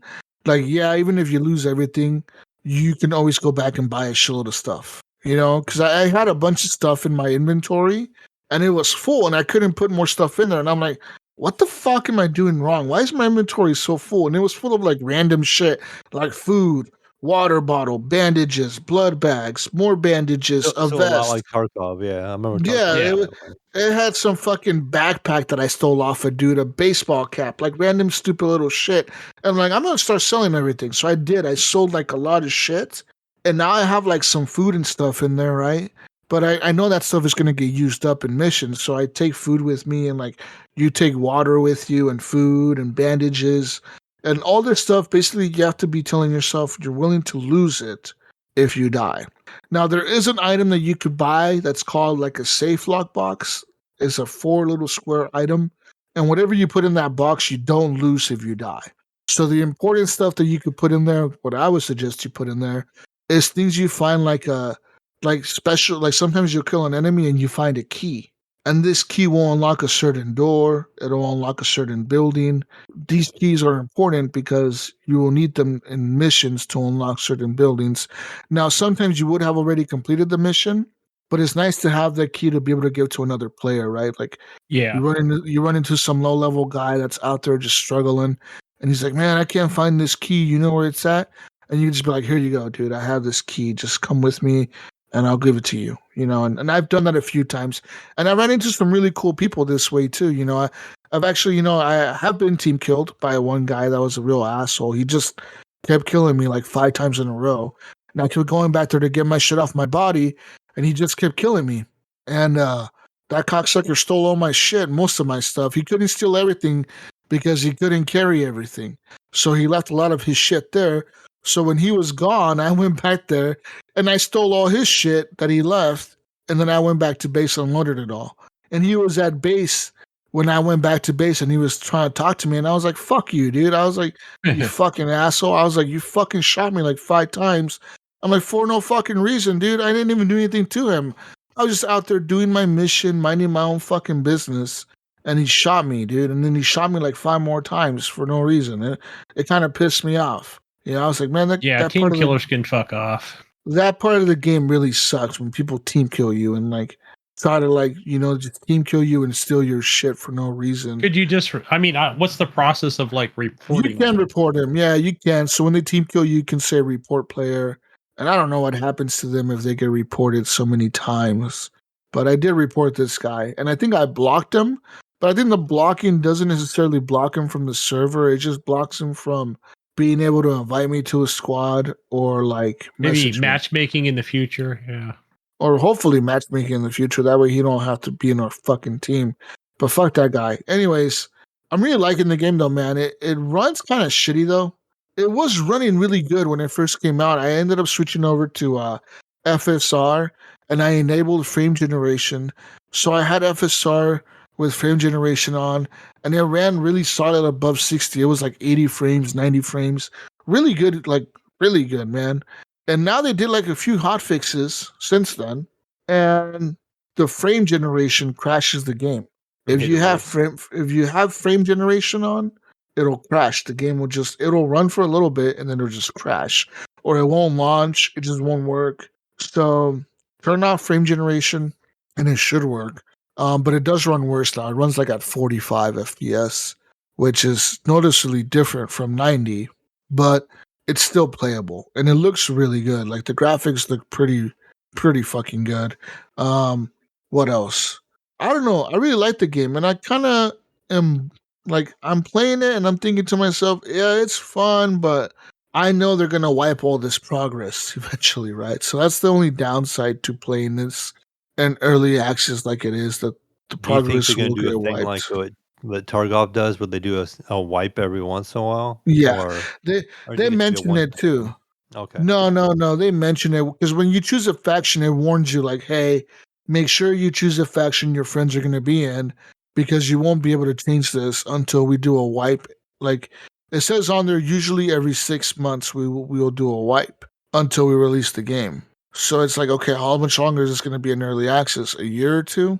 So every 6 months you're going to do a wipe. Problem was people were Probably a complaining couple that years. yeah, so people were complaining that you couldn't change factions because people were choosing the wrong faction and they weren't taking that warning seriously. Well, the problem was originally when the game first came out a few weeks ago, Mayo, you couldn't fucking change your faction at all. Once you chose it, that character was your character. And you couldn't delete the character. You couldn't reset the fucking game. You couldn't delete the game, delete the files, nothing. That character was your fucking character. But now they introduced this thing where if you really wanted to switch factions, you can wipe your character completely and it'll reset the game to like default, like when you first bought it. You'll still get all your like whatever bonuses you get for buying the game, right? Like money and shit. You get all that or whatever still. But you will start at level 0 again and your missions will be reset and then you can choose whatever faction again. It'll let you It'd be choose kind of like a yeah, brand what new, just buying it kind of thing. yeah, you're pretty much you're like rebuying it and rejoining a new faction. So if you really want to switch factions, you can do it, but that's the price you pay. Is you lose all progress, you lose all your shit that you already got, and you get reset. Kind of. The only downside I see to that though is that eventually, I think everyone's gonna want to join the winning faction, right? Like Yeah. everyone's going to switch sides. And that's the downside to that. I hope that that doesn't happen. I hope people stick to their guns and stick to the faction they chose. I don't plan on switching factions. Maybe when there's a wipe, I'll try another faction to see what the other areas of the map are like. But who knows, right? Who knows? Because they do say, like, our faction, the one that I'm playing in, has the lowest amount of people. And I believe it because I look at the map and I don't see that many players on there. Like, I'll see like maybe 20 other people on the map. And I'm like, I don't know how many people this thing can hold. 100 people, 300 people. I don't know like what's the limit, you know? I don't know.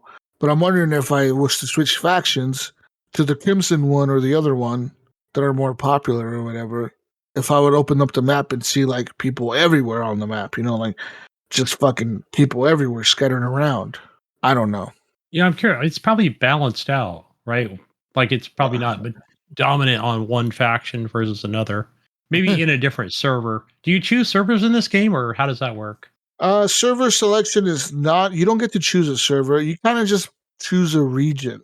By default, it was set to East Asia. I don't know why, but I chose US West as soon as I launched the game. And I was able to get in right away. No issues. People were saying that dummies were just launching the game and pressing play. And they weren't realizing the fact that they were choosing like Asian servers. So they were wondering why it was so laggy. Yeah, they're over in Europe, you know. What's Why going is on? this so laggy? Well, dude, you're playing on some Russian server or some shit, you know, some Chinese server or something. Get off that shit and play in your region, you know. But yeah, you can choose the regions like that. So I'm playing on US West server or whatever, like region. I don't know if there's one server per region or multiple servers per region.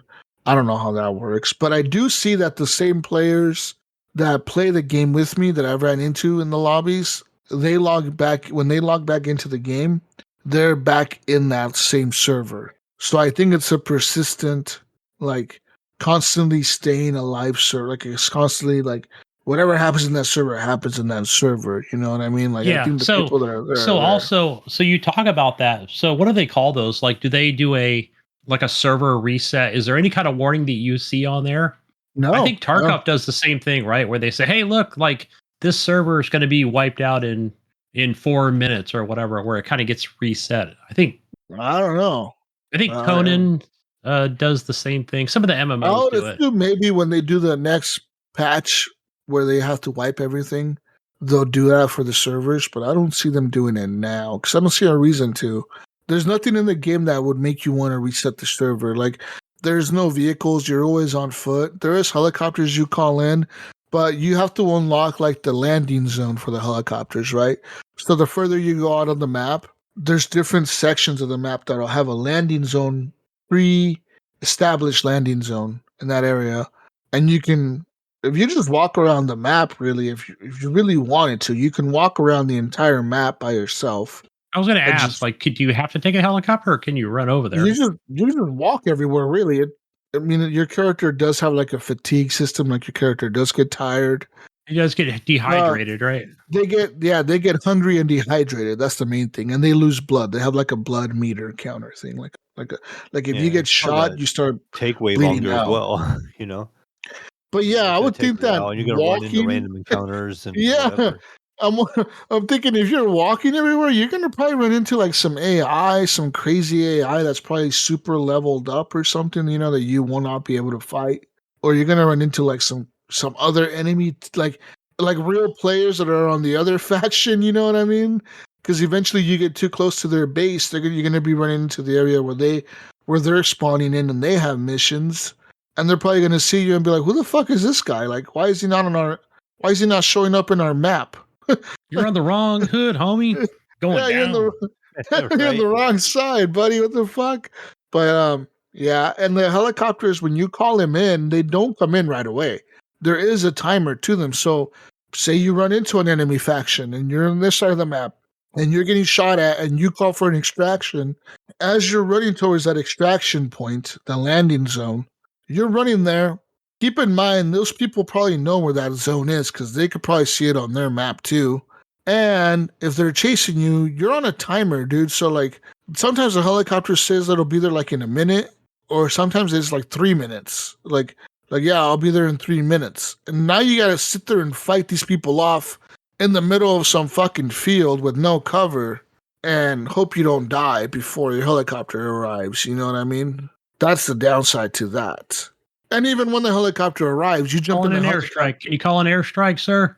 No, you cannot. No, there's none of that bullshit. So, like, if you jump in the helicopter, it's like a little bird, right? It's not like a Black Hawk. It's just like a little bird helicopter. So you sit on the side of it, kind of. You're kind of hanging out the side. You sit on the side of it. I'm assuming Yeah, if they remind me of the helicopters in Vietnam or the Korean War. they're like battlefield helicopters. They're like the little birds. They're just little tiny helicopters, and they'll come in and pick you up. But you sit on the side of that thing, and it doesn't take off right away. It takes like 5 or 10 seconds for it to say like, all right, we're bingo fuel. We're about to take off, and then they take off. So I'm assuming if I'm sitting here for 5 seconds, can the enemy just run up to me and shoot me in the head while I'm sitting here in the helicopter, like waiting for it to take off?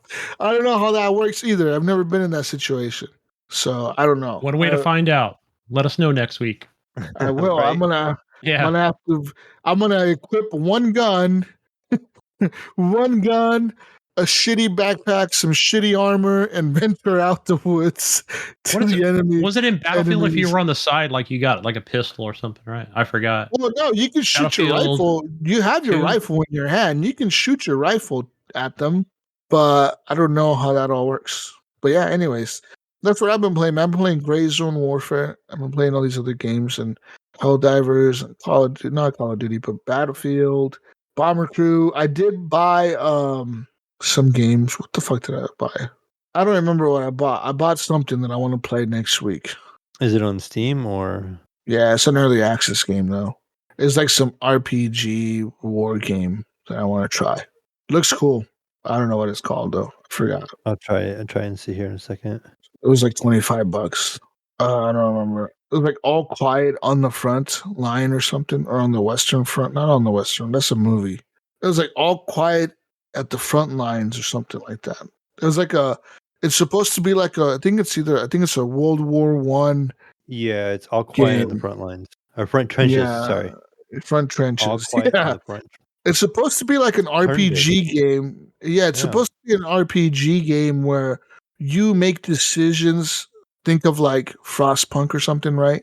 You're making decisions, but the decisions affect your soldiers and what they're doing in the battlefield, right? Like you're getting orders from command to do something, and then you make the choice. Okay, we are going to move forward, or we're not going to do this. We're going to not listen to the command. We're going to hold right here, or we're gonna, do whatever. Like you make the choices, and then you go forward or back based on the decisions that you're making, and then there's consequences to these decisions. Of course, you're in a war, so I'm assuming making stupid choices are gonna get your people killed.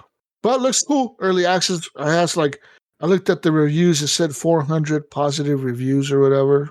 So overwhelmingly positive. It said out of 400 views. So I'm excited. Sucks though, man.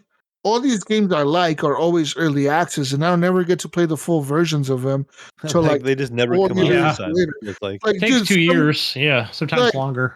diplomacy is not an option. That game has been in early access forever. Be Castle, it's been in early access forever. Like Ready or Not finally came out in 1.0. I played a little bit of that the other day. That game was cool, but like a lot of these games never come out of early access. It seems like they're just in Satisfactory, there I think, is forever. finally coming to, I don't know, 1.0 eventually.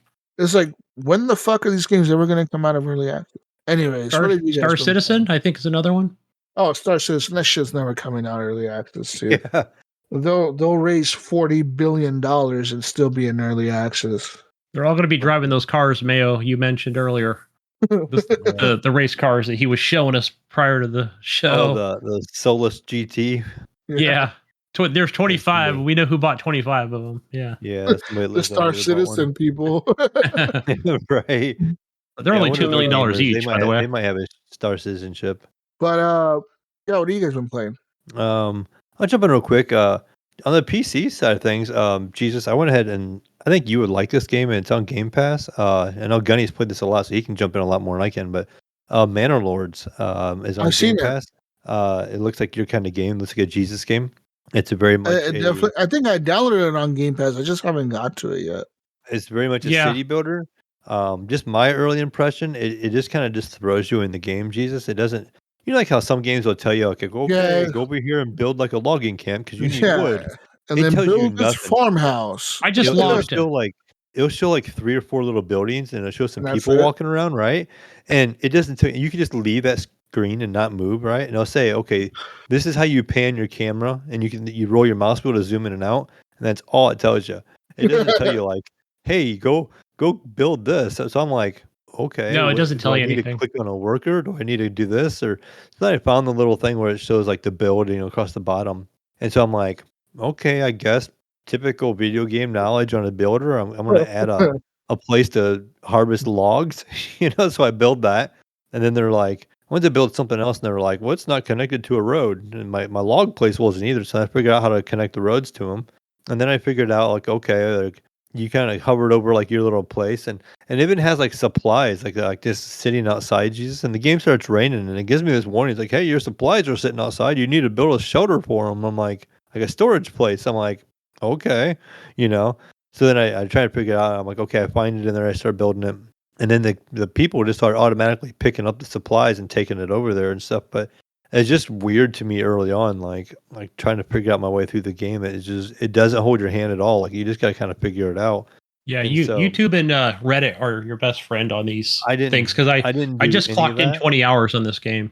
Yeah, I didn't do any of that. I clocked in maybe a half hour of it, and I was just kind of like waiting for my other game I played on PC to download. And then as soon as that game was downloaded, I just closed it and went to the other game. So then I think Gunny's been playing it a lot. So I know Gunny, you can probably throw in a lot more about this game.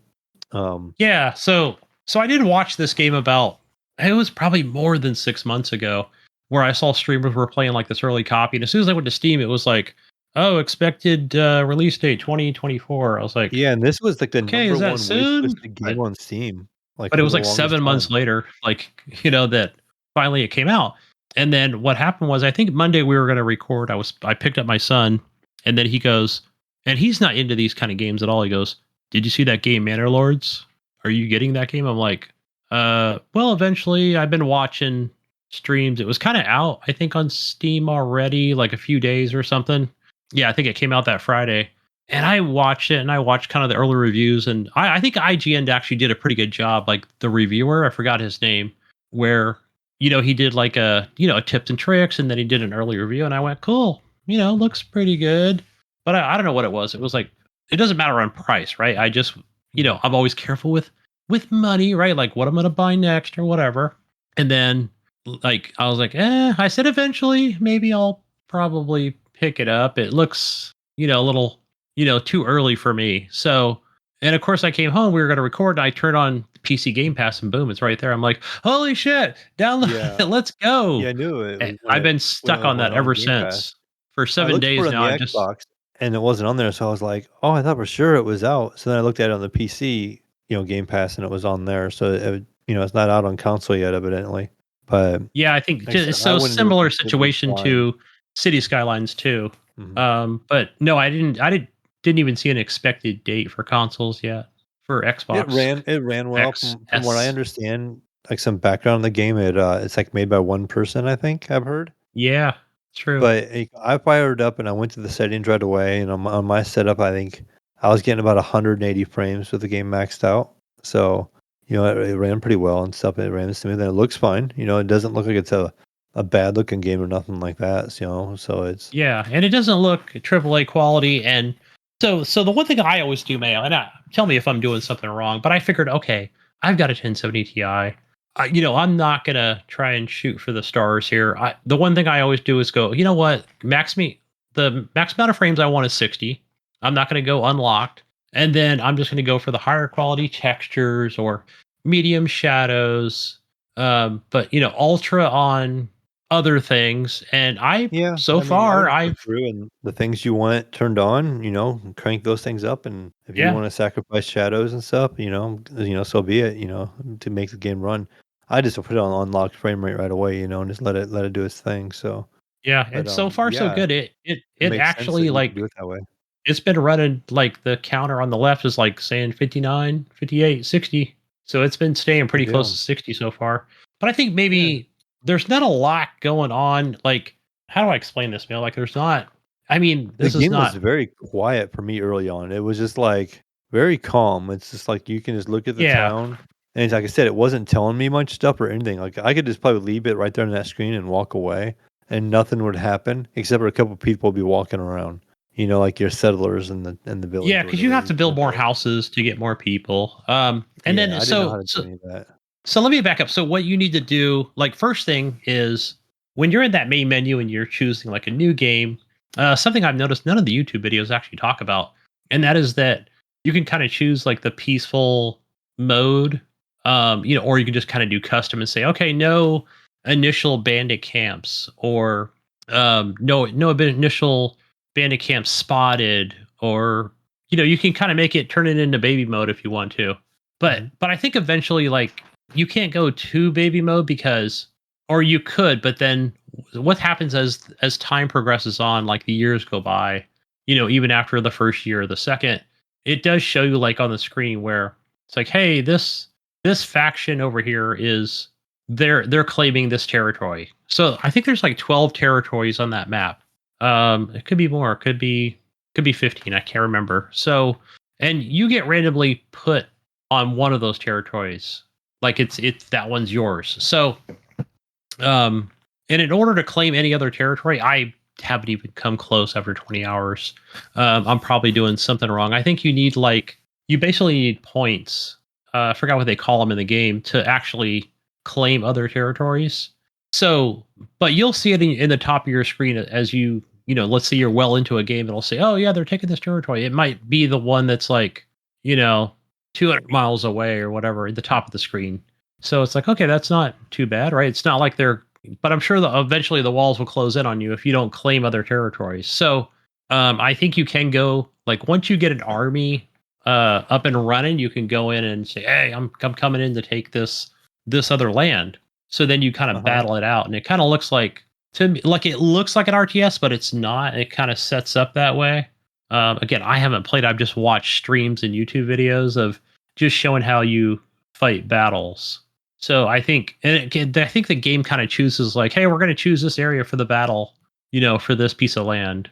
So then the way that works, just speaking of that one specifically, like, your army, you kind of control your army, right? Like, where you keep them. And again, I'm nowhere near close to even having like some kind of militia of any sorts. So Yeah, it the seems like other, it'd take a long time to get to that point in the game. I could be yeah, wrong, but it felt like to me like it it slows takes a things up. I mean, while. you could speed up time, but like as I was trying to figure things out, I feel like it's gonna be a long ways off before I even get close to thinking about trying to invade anybody else or getting an area built up. I mean, because it looked like I had a long ways to go. It Sorry. wasn't gonna be like a game you could just jump into and automatically start taking over other areas. You had to like really put some time into your town or your manor, whatever you want to call it. Yeah, you really have to. I think, and And even like then the manor, like, you kind of build that, let's say after like I guess if you really sped the game up, and you're 4 hours into the game, then it'll say, oh, you can. It doesn't even tell you. It just unlocks. So you have to keep going back in there and looking to say, oh, look, I can actually build a manor now. And so in the manor, like you can add like different what do you call them, like lookout towers, or they're not, I guess they call them turrets in the game. But you can't man them. You just kind of put them up. They look more cosmetic than anything.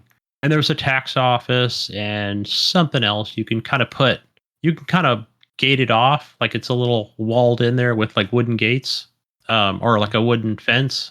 But really, and then I think people just kind of automatically go there. So I think I have like two families that are like servants there, but there's no king or baron or anything. Maybe that comes later. I'm not even sure. Even 20 hours into it, like okay, I guess I think they even say like it's automatic, and it doesn't say baron or king. They use a different word I've never heard of, because everything's kind of. One of the things that's interesting is like everything's in kind of this German, all the territory names, and like even the characters you can change your characters' names. Like, for example, when you first start the game, like it shows, if you look up Mayo at the very top of the screen, it'll show 5, but that means 5 families. So everything's like a set of 3. So, so when, like, let's say you choose a job or whatever for that person or build a house, like the 3 people move in. But here's another pro tip for you guys listening that are going to play this game.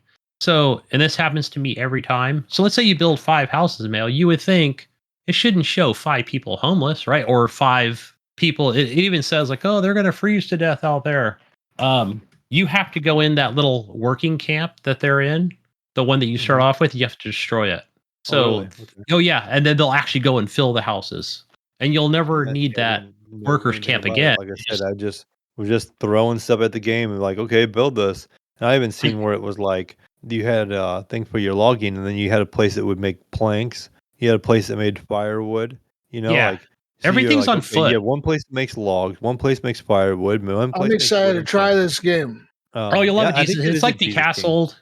It's like Becastled. Everybody has a job. Oh, I'm excited. If it's like I like Becastled. That game is really fun. Yeah, I think it's why I love this game so much. So yeah, remember everything's on foot, Mail. Everything's done. Some people have, I don't know how, like, for example, all right, so just like you said, like the sawmill or the loggers camp, right? I think the loggers camp is the first thing you need to build in the game, because that's where they're going to start. Yeah. That's where you're going to get your timber.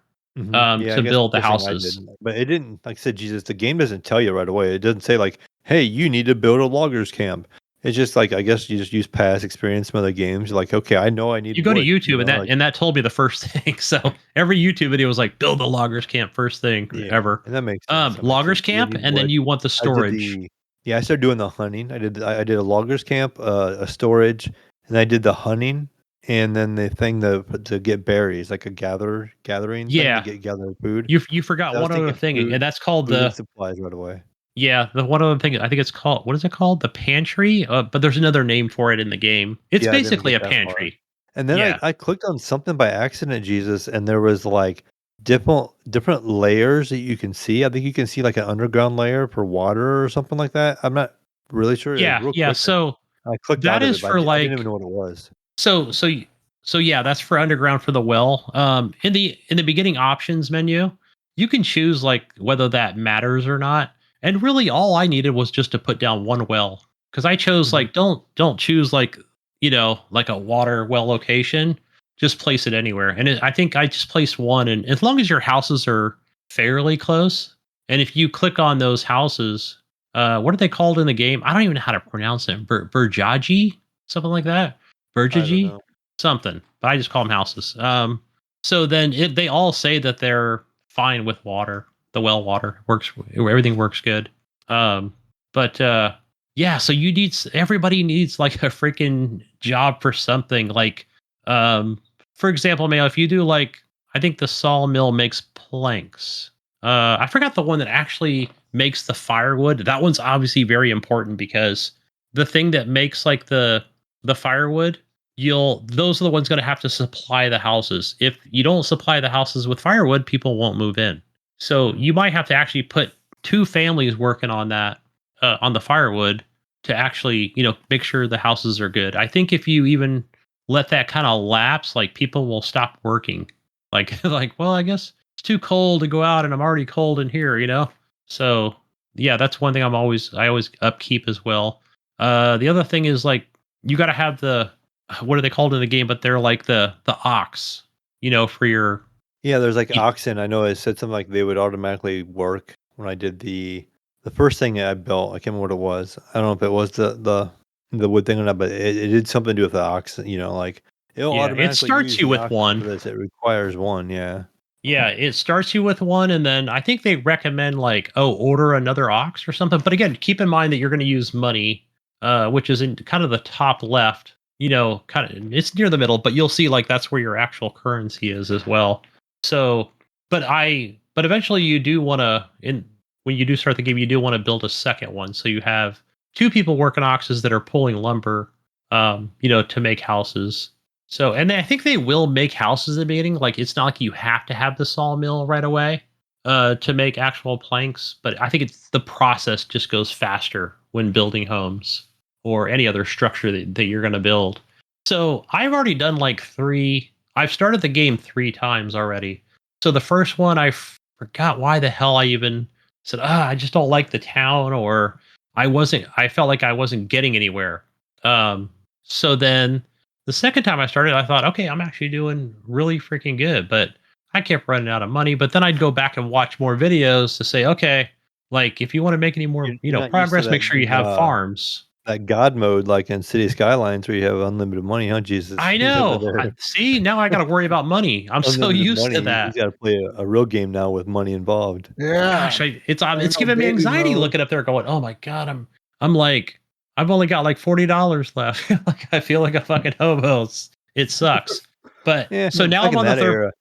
era, $40 might have been a lot, maybe. It's like Yeah. $1 million. Yeah, you good. Man, so now I'm on the third playthrough. So this is where I'm at right now. So I've got like 101 citizens in this town, and I think I kind of overbuilt on that because now it's like the thing I'm worried about so much now is like the food, and it'll show you at the very top. It'll show you like there's like a barrel or something, and it kind of shows you like, hey, this is how many months of supplies you have left. So if you just kind of hover over that with your mouse, which I do just play this with mouse and keyboard. Probably play it with a controller, but mouse and keyboard recommended on the PC Game Pass. And it'll say like, "Oh, your firewood is you've got what is it? I think it shows like in months or something. So it might say, "Oh, you're Yeah, good. You've got 4 months of firewood." And you're like, "That's not bad," but it'll show shit 2 months of food left, and it's January, and you're like, "Oh shit!" Like everyone's gonna freeze to death and starve to death at the same time. So but I've got everything built. Like I've got the church. I upgraded the church. I've got a trading place going on where I've got people making clay. They're making uh, metal ingots and stuff that eventually the metal ingots I need to write that's going to make like the weapons or the mail or the you know the just like the stuff for the soldiers, you know, that they're going to need for like armor and stuff because you can't form like a fucking army or militia without any of that stuff. So I'm like, what the hell? So then I'm starting to sell some things, you know, to kind of get some money to maybe import some wheat or grain or something, you know, apples, you know. Um, so, but then like I'll watch my money go back down again. So I'm trying to find that balance in there. And it's been stressful, but it's been fun at the same time. So the other thing I'm doing is like, okay, shit, I need to build like 2 farms. I need like 4 fields. So, and I've done mostly wheat for that. So, and again, you can't just say, you know what, you got wheat, you got food. No, that wheat has to go to the storage place first. Then you got to build a bakery. I think it's called a community oven or something like that, right? For the actual baker to make it, send it to the marketplace, right? So it's got to go through like 4 different hands. Like, and that just goes for anything, whether you've got the freaking stones or firewood or logs or, yeah. It looked like there's you like know, multiple steps for berries. everything. It's a whole process, right? So you can actually watch it kind of go from it being in the ground to, you know, the finished product on the at the marketplace. Like, and there's just people whizzing all over the place. So one of the good things about this is where you're pretty much just building dirt roads. I don't think it goes past that, right? Being in medieval times. So yeah, they're free. Like you don't have to pay for it. And there is a way to delete that, Mayo. If you build a road wrong, you could just it shows you right there on the screen how to get rid of it. Yeah, But keep in mind, Mayo, if you do have houses or whatever, like you don't want to, it will destroy like a whole road. You can't choose what section of the road to delete. So, and you never, the one thing you never want to do, Mail, is what's called the King's Road. So you'll see those when you first start a game and you kind of see the road kind of go into the other territories. Like, don't ever delete those because those little things you'll need for like your, like the trading company, for that Right. you'll have these actual people that will come in with a cart, and that's where he'll either deliver stuff or pick up stuff you're selling. So yeah, but so far, man, it's been fun. I'm like, but this is kind of where I'm at, guys. I'm like, it keeps showing like 0 months left of food or so, like 0. I'm like, oh shit, import apples, import fucking honey or something. Like, but not too much of it because I'm gonna run out of money. You can force an early harvest on your wheat or your barley. So then you can kind of set those up automatically as well. So to where like 1 year it's fallow, so it just kind of sits there without growing anything, and then the second year it'll start to grow wheat, and it just kind of rotates because I guess you get a bigger yield of whatever stuff you're planting. Hopefully, I'm doing that right. I'm not a farmer, but eventually you can get the upgrade for like a better plow, and you'll get a horse or something that can plow the field so much faster for you. So there's a lot to this game that is more than I actually thought it was going to be. So really involved. But yeah, I'm hoping that I can actually get through this.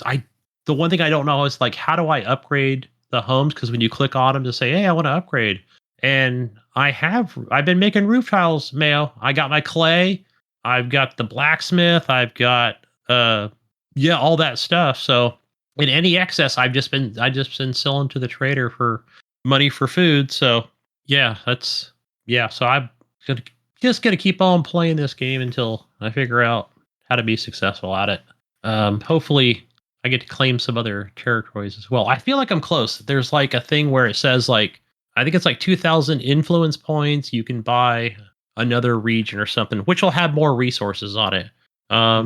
So yeah, just more, and then you can kind of even do trading back and forth, or you can easily just like scroll up on the mouse and go to the other place because you own it, and start adding more things to it. So yeah, early on too, I had a note from another faction like, hey, he was like, don't mind what other people say about me, kind of thing. They paint me in a bad light. I'm a good guy.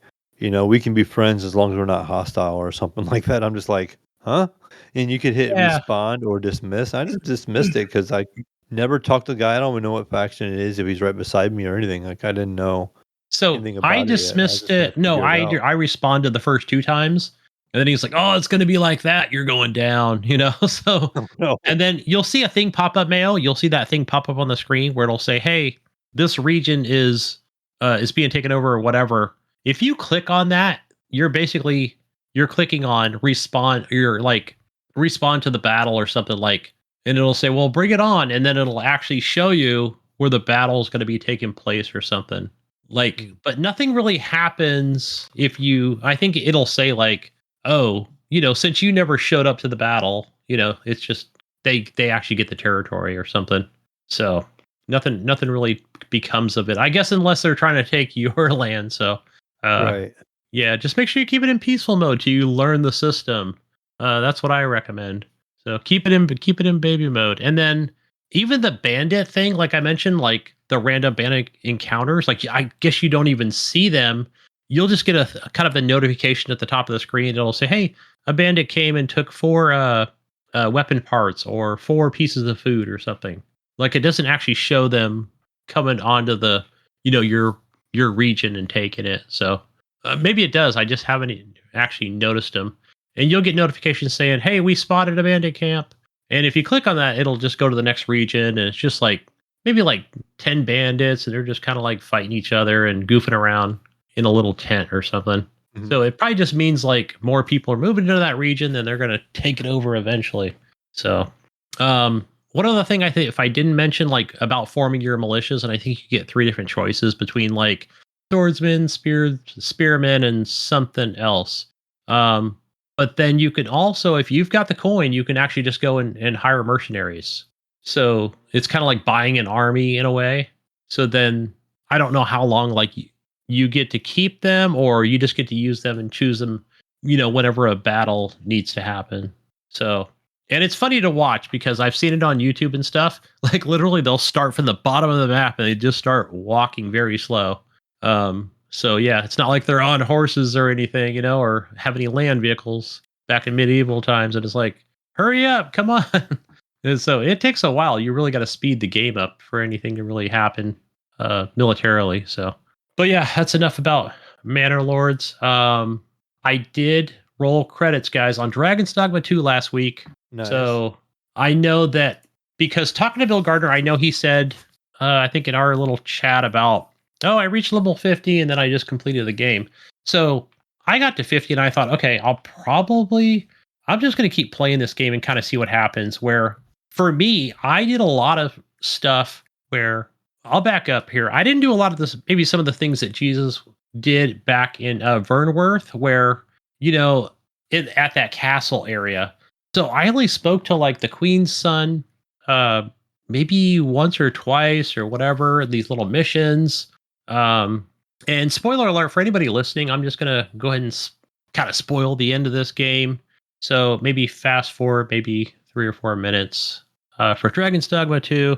So yeah, so then I skipped some of that stuff, Mayo. I don't think I did everything at the castle in Vernworth as far as like, because it gives you that warning. Jesus talked about this a few weeks ago about the game changes or, if you do this, something's going to happen. But I didn't do any of that stuff, Mayo. I went to the south and just fought the biggest and baddest fucking, hardest difficulty enemies I possibly could. Finally killed a dragon. Like it was like, yay, like I did get I think if you kill it, you do get like 10 pieces of the dragon's blood.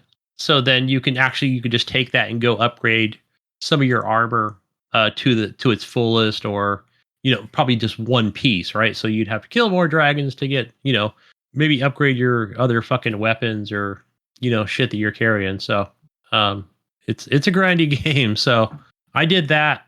And then I was like, hell yeah. So, and that was back, I think I was just doing warrior at that point. Like I just said, fuck it, I'm just staying at warrior. I'm just going to stay here. Even though I did unlock like pretty much everything. I unlocked every single class and only did like archer a little bit or, I think I didn't touch any of the other stuff. Even though I unlocked this special class called Warfarer, which I think you can kind of dual class.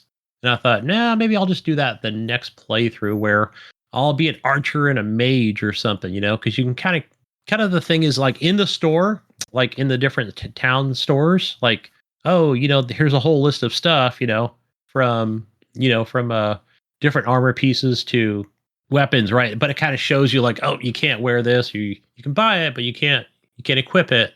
So it's kind of shitty, when you see stuff like that.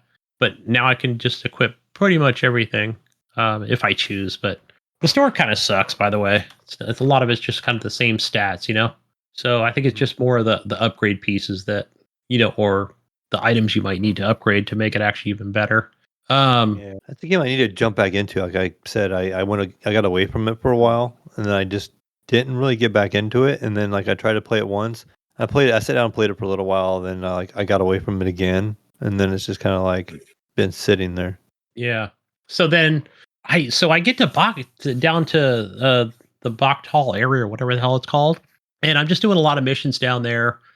Still doing some grindy stuff, unlocking as much area as possible, even south of that. So, and I didn't research anything about like endgame or like how close am I, but I had a feeling I was, because then I did something in Bachtal and then this gate opened up, but I was already on the other side of it, explore that whole area. I get down there and then this giant like stone thing just comes out of the ocean, And it's like, oh shit, okay, what do I do here? So it kind of gives you that yellowish, foggy area where you need to go, and there's more cutscenes about like it was these two guys. Like basically, one of them was somebody who was sitting on the throne that had like this pendant that should have been mine, damn it, because I am the Arisen.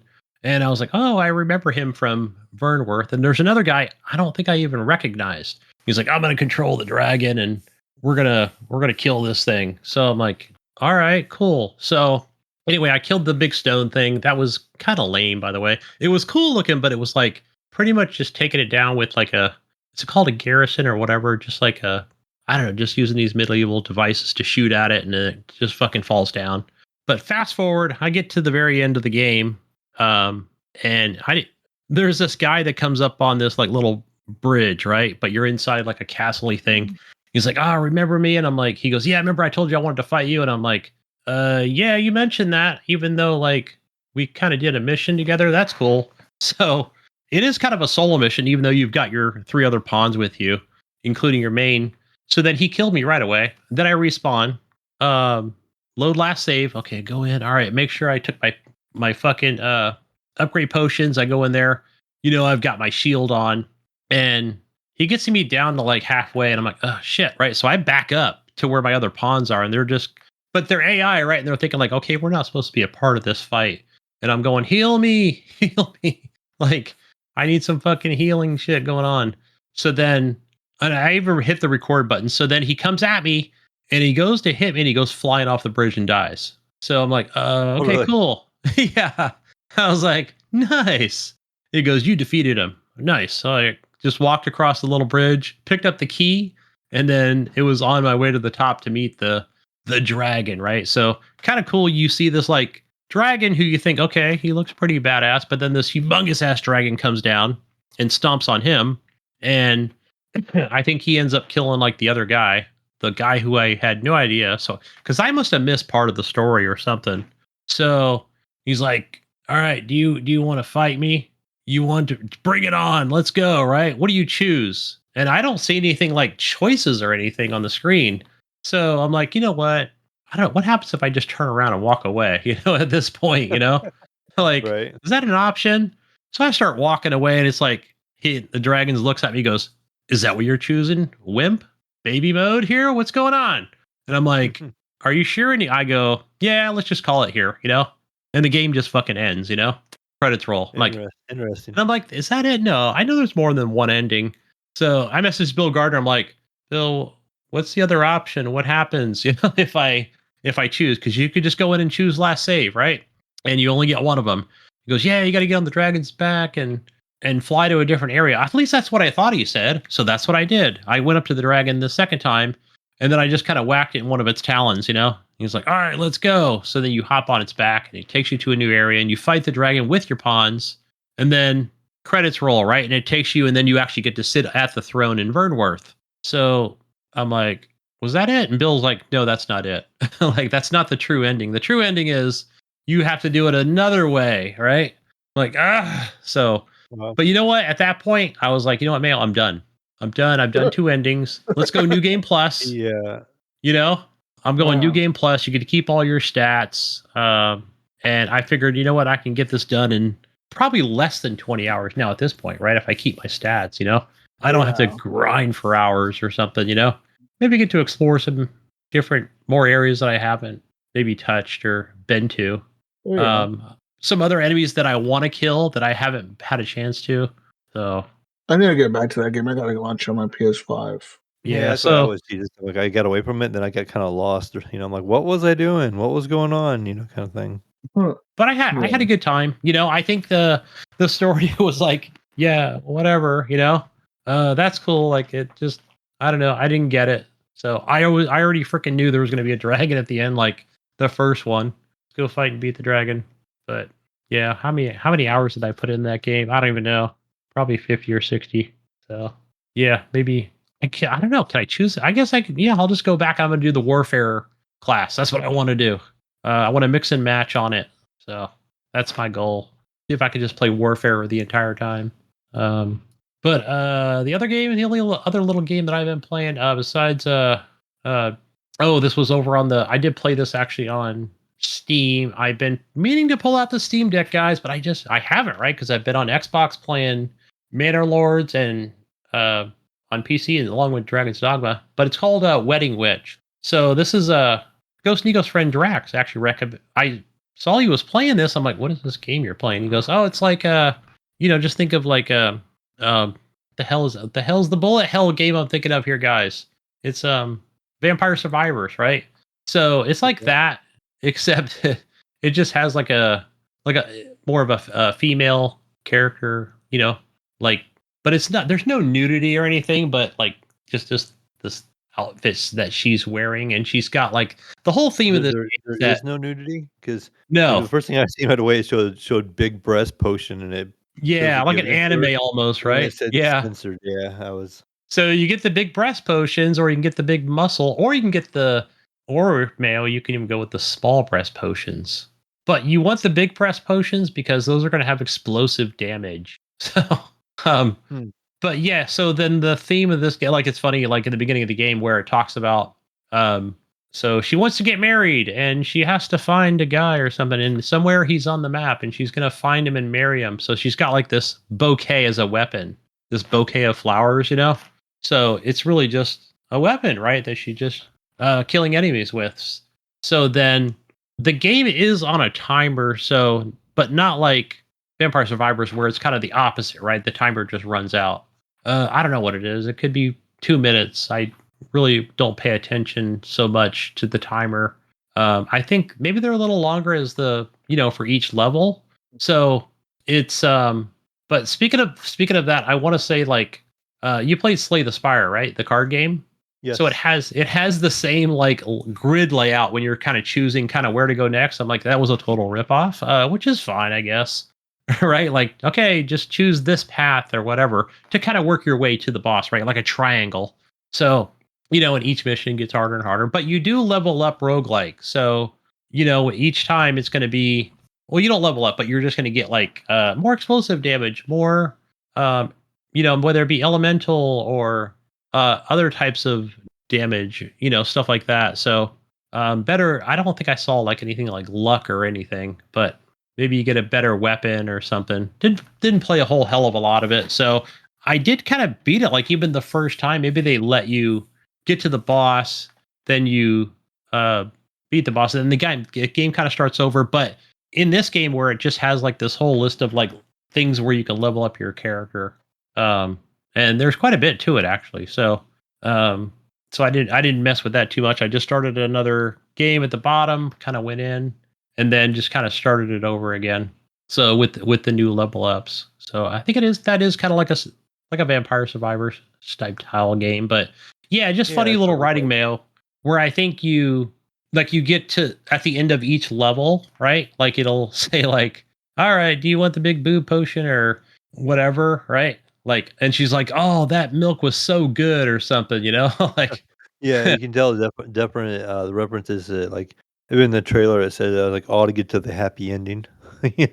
So Well, or it'll show the picture like when you get the big muscles, right? She goes, "It's funny, I don't feel like my muscles got any bigger." Like something else did though, right? Like maybe her breast or something. So sexually themed, but no, there's no nudity in the game at all. So what is that? Sexually suggested or something? Yeah. But yeah. But yeah, check that out if you're into bullet hell type games. I would say the only thing with this, and I don't see any way to kind of level it up, but I'm sure it's somewhere in the screen at the end of after you kill a boss, you get the points to level up. It's got a dash button, so it's it's super short. Like it's almost like it shouldn't even be there. Like it doesn't exist in other bullet hell games. I don't know why it's in this one. Maybe it does play a role later. I guess if you level it up, you can probably evade enemies a little better. But yeah, wasn't that expensive? I think it was only like $8 or something on Steam. Check it out. $4.99 right now when I looked it up. Yeah, pretty cheap, and it works great on the Steam Deck as well. Just playing with the controller. Nice. Or the Steam Deck controller. But that's all I play, guys. Maybe a little bit Deep Rock Galactic Survivor. Started that up tonight. I haven't played that in a while.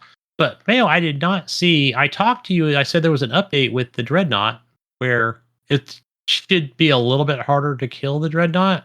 But I didn't notice it. Well, he did kind of kill me at the end, but he didn't do the things that they showed on the Steam update. So I don't know. Kind of weird. It was kind of the same thing. In a while, so I need to maybe jump back in and look and see. Yeah. I'll play it again more and see if he's throwing out mobs of enemies at me, or throwing up different like ground spikes or something that you can actually kind of mine to get the hell out of his way, because it would make it harder to go left or right once he throws those out, and he does it Right after away, I each time clicked that he on jumps. this update 1, they call it. It introduced the salt pits, so there's a new biome as well. Oh, So okay. Yeah, that would still be there's new unlocked Steam for me. achievements. There's some artifacts that are new. They did some balancing in the game. They did some weapon work. Yeah, it looks like they've done quite a bit. Nice. Yeah. Definitely worth checking out again. Hell yeah. All right. Yeah, jump back into what I've been playing real quick, Gunny. Today I picked up a new early release game. I ended up picking up Hades 2. It came out on Steam today. This is just literally just got a couple hours, almost 4 hours in it today. And yeah, it's a lot like Hades 1. So if you liked Hades 1, you obviously definitely already had this game on your radar, and it plays identical to Hades 1, except for there's all new environments, new music, new monsters, new lead character. The kind of way it has like a different story, but it's just like the other Hades. It has a ton of dialogue. When you die, you go back. There's new dialogue to talk to each people each time. There's permanent upgrades. There's new weapons you can unlock and use. But this time, the game actually they introduced like a crafting system kind of in a way. So when you're doing your runs, you'll find like a random rock on like in the corner of the map, and you can actually, if you craft like a pickaxe at one point in time in the game, you can use that pickaxe on that rock, and you'll get silver, and you'll keep that silver from your runs, and you can use that to craft new weapons or new abilities and stuff like that. So you have like this little mining aspect in the game now, or crafting aspect. Like there's different things you can craft, and so you also collect like basically stuff to upgrade your character. And there's like a skill tree where you can have like so many points allowed. They have like these tarot cards, and it'll give you like like you have the ability like one of them was like if you die, you instantly have another life. You respawn immediately before your run is over, and you get to keep playing. That card takes up like 4 points, and you're capable of having 10 points on your character. So these other abilities you can combine with it to make it like play a little different or give you some boosts in different directions and stuff. So that's kind of a neat addition. I played it and made my way, like got to see the second boss, and my son did that part, and that was really cool. It's like a music related fight. It's like a person on a band, and there's like 3 enemies you're fighting, and it's playing like this really cool music, and it was really really neat fight. And there's a lot going on. You're like fighting different members of the band and stuff, and it just really cool. Like the music was, I can't stress enough how good that music was. Like the last Hades had really good music, and this one seems to be exactly just like the last one on par. Like new stuff, but it's very good. That boss battle was a really cool battle already. Were they So like I on a was, oh, stage this or is something, cool. like with their Yeah, there's kind of like a band their in one corner. instruments? There's like some drums and instruments, and there's like this other enemy, and she's in like it's like an underwater kind of thing, right? And so she has like a shell on her backside, so you can only attack her from the front. And then there's other one that has like a guitar, and they all have like these abilities that kind of hinder things for you. So you have to like the side members of the band, you gotta like take them out before you can get to the main boss person. And so you're dealing with a whole bunch of stuff at once. But it was a pretty neat fight, but the music was just absolutely great on it. But so far, it's your typical Hades 2 game, Hades game where you just have so much to unlock. There's weapons. Every time you play the game, it's a little different. You have new abilities. You get help from different gods, and add different perks to your abilities. They added like I think before you had a dodge, but now they have like a sprint. If you hold down the dodge button on the keyboard, it's space. If in the controller, I think it's like maybe like the B button. And you can like if you hold it down, you'll eventually just like you'll dodge one time, and then you can start sprinting and you can run, and it can do some stuff off of that as well. There's an ability too, like it gives you early on where you put this circle on the ground and it will hold enemies in that spot for so long, and then they can sit there and throw projectiles at you, and it has like stuff flying at you in all different directions and stuff. But you can hold an enemy there, and then you have your magic points too. So every attack or a special attack has like a hold down attack. So if you like hold down X to attack, it would do like a special, and you have your skill, like magic points it'll take away, and you got to refill, before you can use it again. And then the same thing with the special. You have one like basically where it's like a projectile, and then like a melee attack, and you can do a hold variant in each of those. Even in the circle you put on the ground, you can put a circle down and it'll hold them and then do damage to enemies too. So there's different ways you can play and stuff, and it's just been a lot of fun so far. So Nice. definitely could be a game worth checking out. I don't know how long this game is going to be until it comes out on console. Like it's going to be quite a while. It's on early access in Steam. Yeah. And I know Ryan was like, we need to get reauthorized on our Steam libraries. yeah, I think it yeah. was Because like, Ryan picked this game up as well, and him and I were talking about it tonight. And yeah. So I didn't know if he was I think it going was to pick like, it up or not. But I'm looking at it like, I think last time we did it was 2019. Like, but you got to do it at least a couple times a year. it seems like it. Yeah. Like I set it up with him, but I set it up with my son recently because he built my oldest one. He built a PC, and so I don't know if that had anything to do with messing up. Like Ryan said, he lost access to my games, so I may have to go back through and readjust it for him or something. Maybe I don't know. Yeah. But I yeah, think they do definitely it like I every said, couple months. Steam does gonna it. check out more Hades 2 this week. Definitely want to check it out more. Get some more time into it because I didn't play a ton of the first one. I played it quite a bit, but I didn't play a ton of it.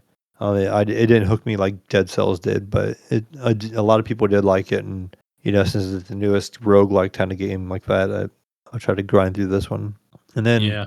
one other game I played, Jesus, and I picked this game up on PS Plus. This is an old PlayStation exclusive game. Yeah. Um, I really like it. It's Uncharted 4.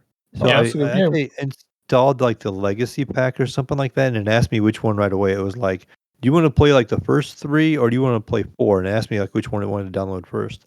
I'm like, I'll just do 4 because it was like the highlighted option already.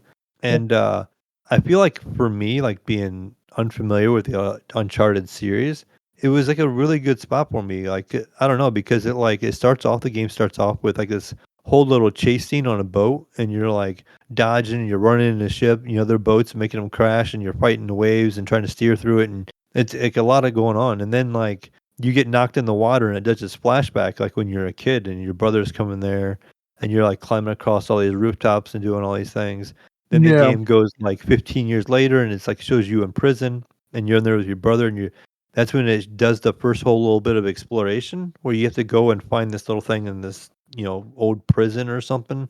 And I thought the game was just gonna be straight up like a Tomb Raider game, and I was really surprised by how much action and cutscenes there have been in this so far. Like I'm like, this is just like a lot of cutscenes and a lot of story being told. Like that was kind of cool. Like it gave me a very good idea, about the character and stuff. So ironically, that I just happened to jump in the fourth game, and it just was like introducing me to the character almost like I'm playing the first one. I'm like, oh, this is actually really, really fun.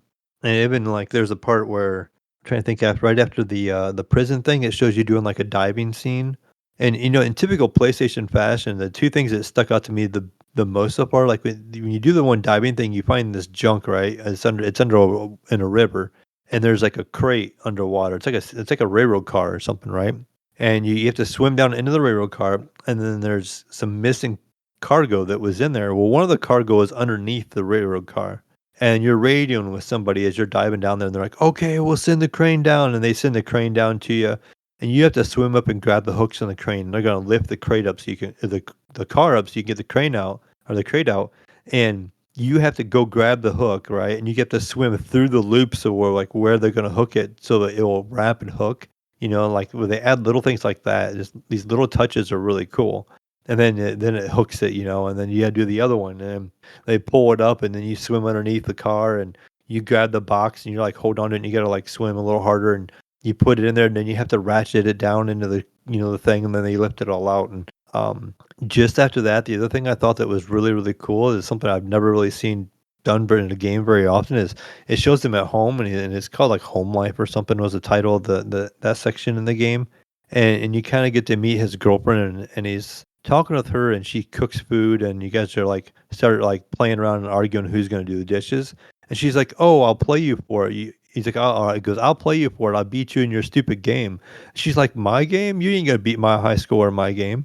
He's like, yeah, so he sits down on the couch, and she's like, go ahead, hot shot, try it. So the camera kind of turns, and it shows the TV, and it shows they have a PS1, and it Yeah. shows like them turning it on. It gives the old PS logo and everything, and it has the sound, and you're like, oh, that's kind of cool. And then the next thing you know, Crash Bandicoot fires up on it. And it shows the title Yeah. screen. I'm like, what the heck? And then you got to hit start, and you play a level of Crash Bandicoot. and he's sitting there talking like as you're running and jumping, and she's sitting there making fun of you. She's like, "No, you got to jump. Oh no, you spin to hit the boxes," and and she's like talking to you like how to play the game, and he's like kind of responding. He's like a non-gamer would.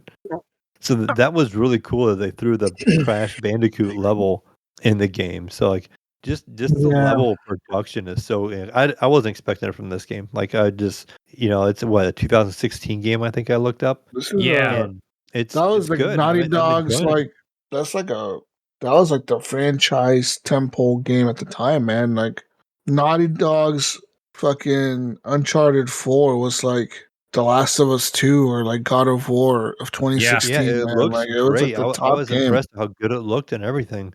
I remember Yeah. Mayo when Jesus and Sean Fuller were talking about it on this very show when that first came out. And I Yeah. was like, I think I messaged Iams like, and you, Jesus, were like, should I get a PS3? Because I've been an Xbox bot for so long, but I want to play this. You're like, fucking yeah, go get a PS3, Gunny, go get it. And I was like, Yeah. hell yeah. So then I went and got a PS3, just play that. And Yeah. God of War. You mean a PS4? Was it on PS4? It was. No, I thought that's why I bought the PS3. It came out. This one came out in 2016, so Yeah. that would probably Yeah, been PS4, right? Yeah, we Uncharted got to 4 use was PS3 to play PS4. it. No, Could be wrong. Uncharted 4 was PS4 only, man. So was Uncharted 3. Holy crap! Why was I wrong? Maybe Uncharted 3 was on the last gen as well, but I think for the most part, Uncharted 3 and 4 were on the PS4. Okay. So Then they do you ported the other think ones over. that legacy pack? I don't know if it's like remastered or anything like that at all. I didn't check into the 1 through 3. Do you think I should go back and play these if I enjoy this one, or do you think it's just gonna be so dated? Yes and no. They're gonna be a little bit dated compared to this one. They're not gonna look as good. They're not gonna play as good. The first one is very dated, I would say. Second one still a little dated, but a little bit better than the first one. Third one still holds up, I think. Okay. The fourth one though, for sure. I mean, the only thing you get with the other ones is you get the story of like the how everyone met, like how Sully met Nathan Drake and how you get all that. What this one does, what 4 does, it kind of ties up the whole story of everything. Like I think in Uncharted 3, maybe Nathan mentions his brother, or maybe this is the first time he mentions his brother in 4. And you have all those flashbacks to how him and his brother grew up. So you get a little bit more of a backstory about Nathan Drake and how, Yeah, and that's and you what I kind think. of Ironically, understand. You got the understand why he backstory. became you understand why he became the explorer that he did or whatever. Like how he became like a treasure hunter because you kind of get all that in the backstories. Is because like even later on in the game you'll get more like flashbacks of them like breaking into a museum or breaking into like whatever. Like you get a bunch of flashbacks. But Uncharted 4 is an incredible game, dude. Like the level of detail in that game is nuts. Like when you are there's a level when you're like in I don't know if it's Brazil or something or like South Africa. I don't know where it's at, but like you're like in this like favela like area where like a bunch of like bunch of like apartments and shit, and like you're like shooting your gun in that area at enemies, and as you're shooting, there'll be like shit on the table or shit on like the fucking floor or whatever, like bags of rice or beans or whatever, and you shoot at the bag of rice, and the bag of rice, you can see it where you shoot, the rice will start pouring out of it, and like the bag will kind of like deflate, like it's like collapsing. Oh Like well, it's yeah. just like the level of detail and like little shit like that is Yeah, like that's the things I've noticed so far in the game. kind of Like I cool. said, like right away, you're like flying through the waves in Yeah, this little boat, and you're with some guy, and they're like people are chasing you, and they're shooting at you, and you're like, take cover, and then you get knocked out, and you get in your boat, and you're like, all this stuff happens, right? It's all like dramatic. It's a big action yeah, scene, and then you do this little flashback, and then it's kind of calm.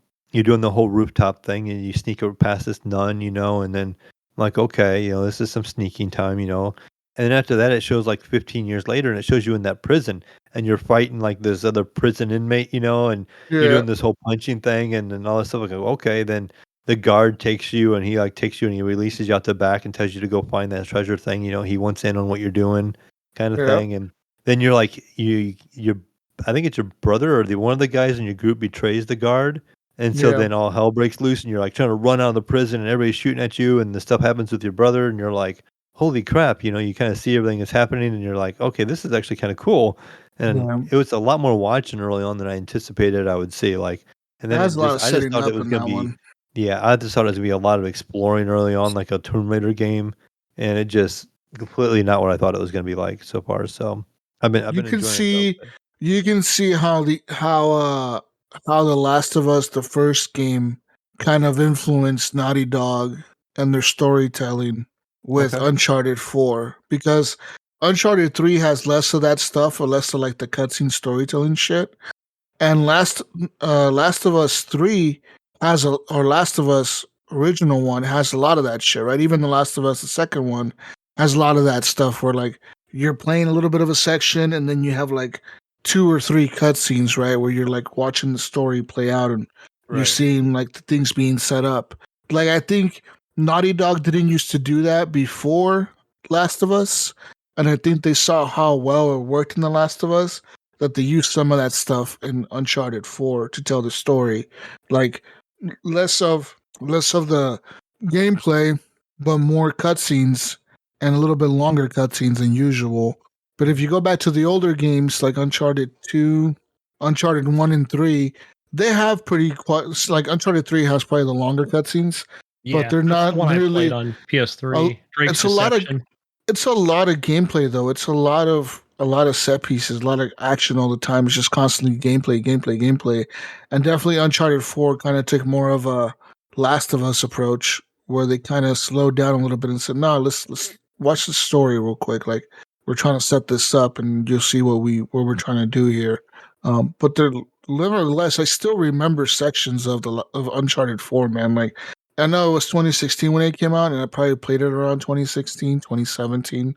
I've probably replayed it again one time since then, and there's still like burned memories in my head of just some of the epic ass moments in those games that I still remember. Like that's crazy to me, right? Like not a lot of Right. games do that. Not a lot of games do that, man. Like I could think of like a few games that do that for me. Like Red Dead does that for me.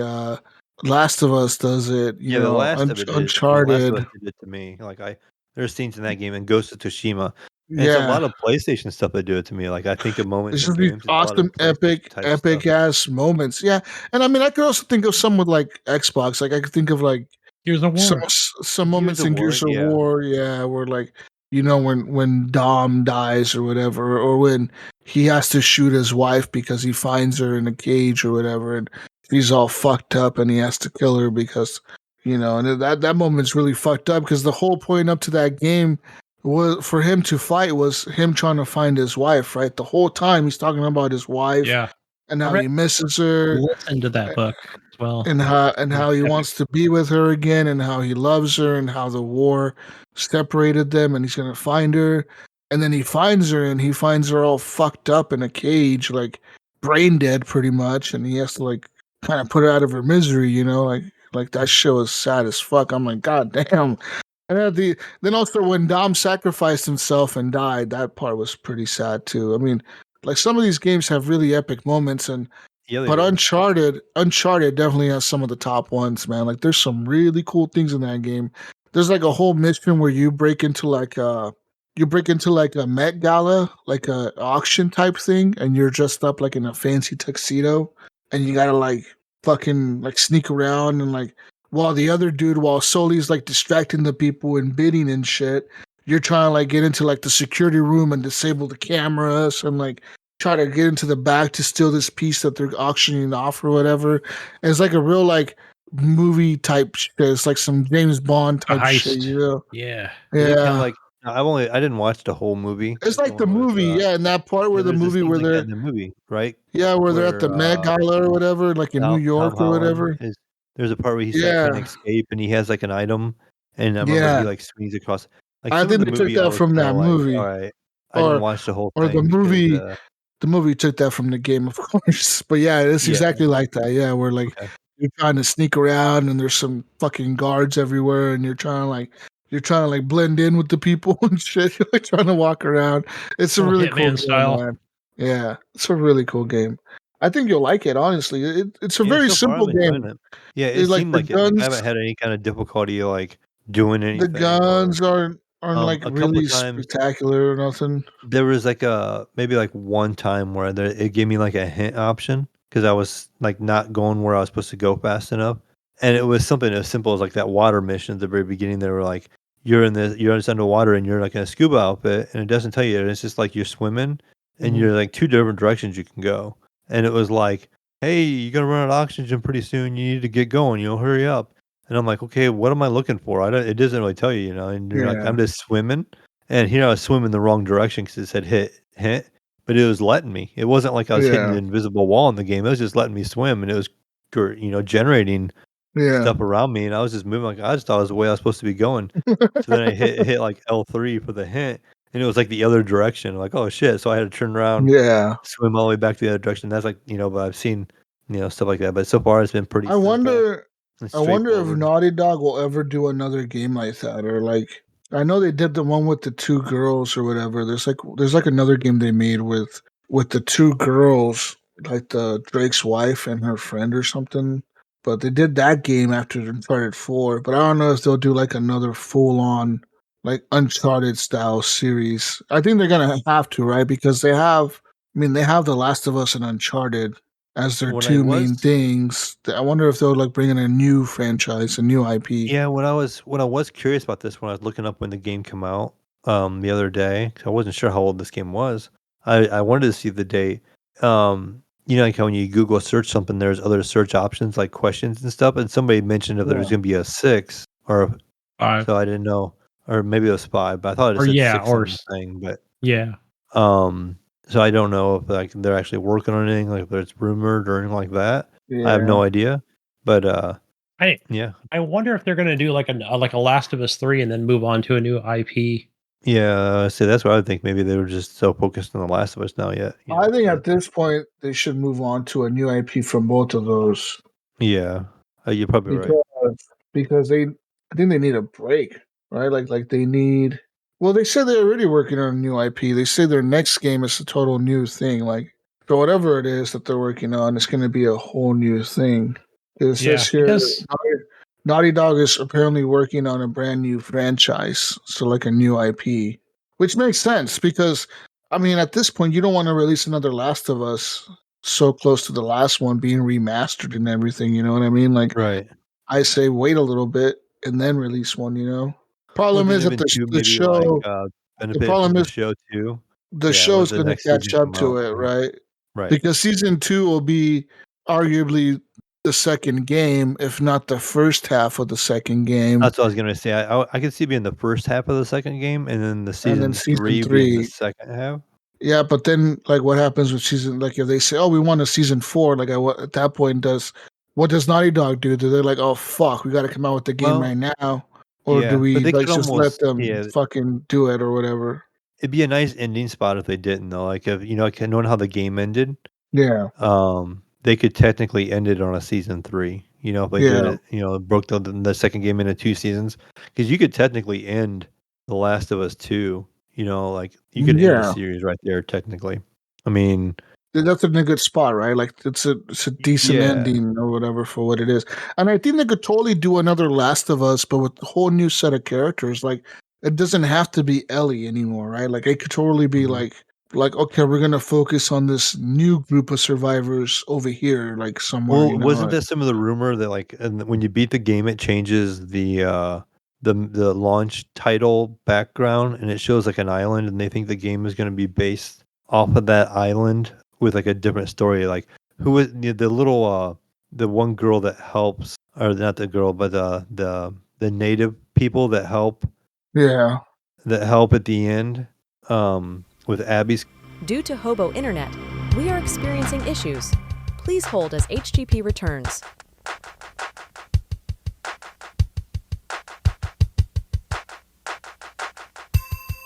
HGP fact: Little Ohio is not so little, with a 40,847.9 square mile area.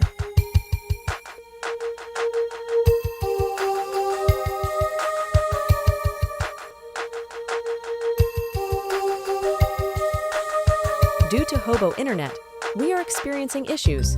Please hold as HGP returns.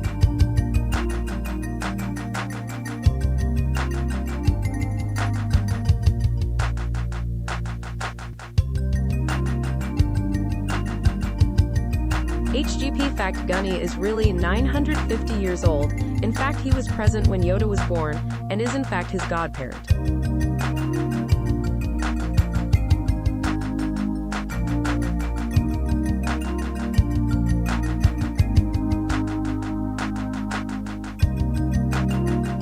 Due to hobo internet, we are experiencing issues. Please hold as HGP returns.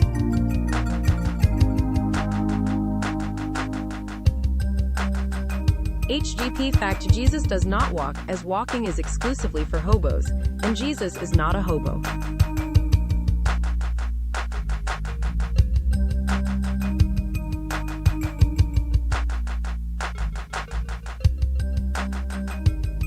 Due to hobo internet, we are experiencing issues.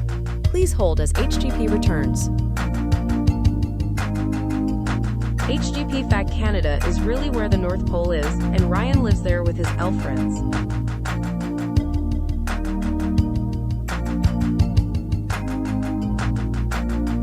Due to hobo internet, we are experiencing issues.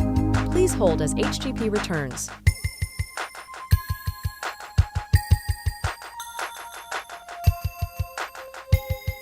Please hold. Hobo internet affects roughly 70% of Americans daily, and HGP is American as fuck. Thank you for your patience.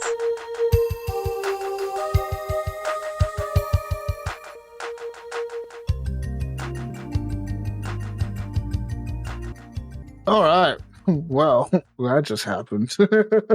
Yeah. Oh, wow. Now we Good thing got we all caught those it. game secrets out of the way. We can get back into talking about the news, Yeah. right? Wow. Okay. Well, yeah. I guess it's news time, right? I don't know what to do now. But real quick, guys, I didn't know there's actually 8 Uncharted's. So there is, What? yeah, there's 8 of them. So it says here, Uncharted. so there's 5 on the consoles, right, between PS3 and PS4, 2 on the PlayStation Vita, and 1 on mobile. So of course there's always a mobile for everything. I remember the Vita one. That one was actually really good. Yeah, there's actually 2 on there. Or I wonder if there was 1 on PSP or just 2 on the Vita. Yeah. But it does say 2 on the Vita. Lost Legacy was the one that had the 2 chicks as the main characters. Lost Legacy? Okay, because it says Yeah. here That Golden was a Abyss new was one. number 1, Drake's Fortune number 2, Among Thieves is number 3. Or, well, this is just chronological order for how to play them. Number I've never 4 played. is Drake's Deception. 5 is The Thief's End.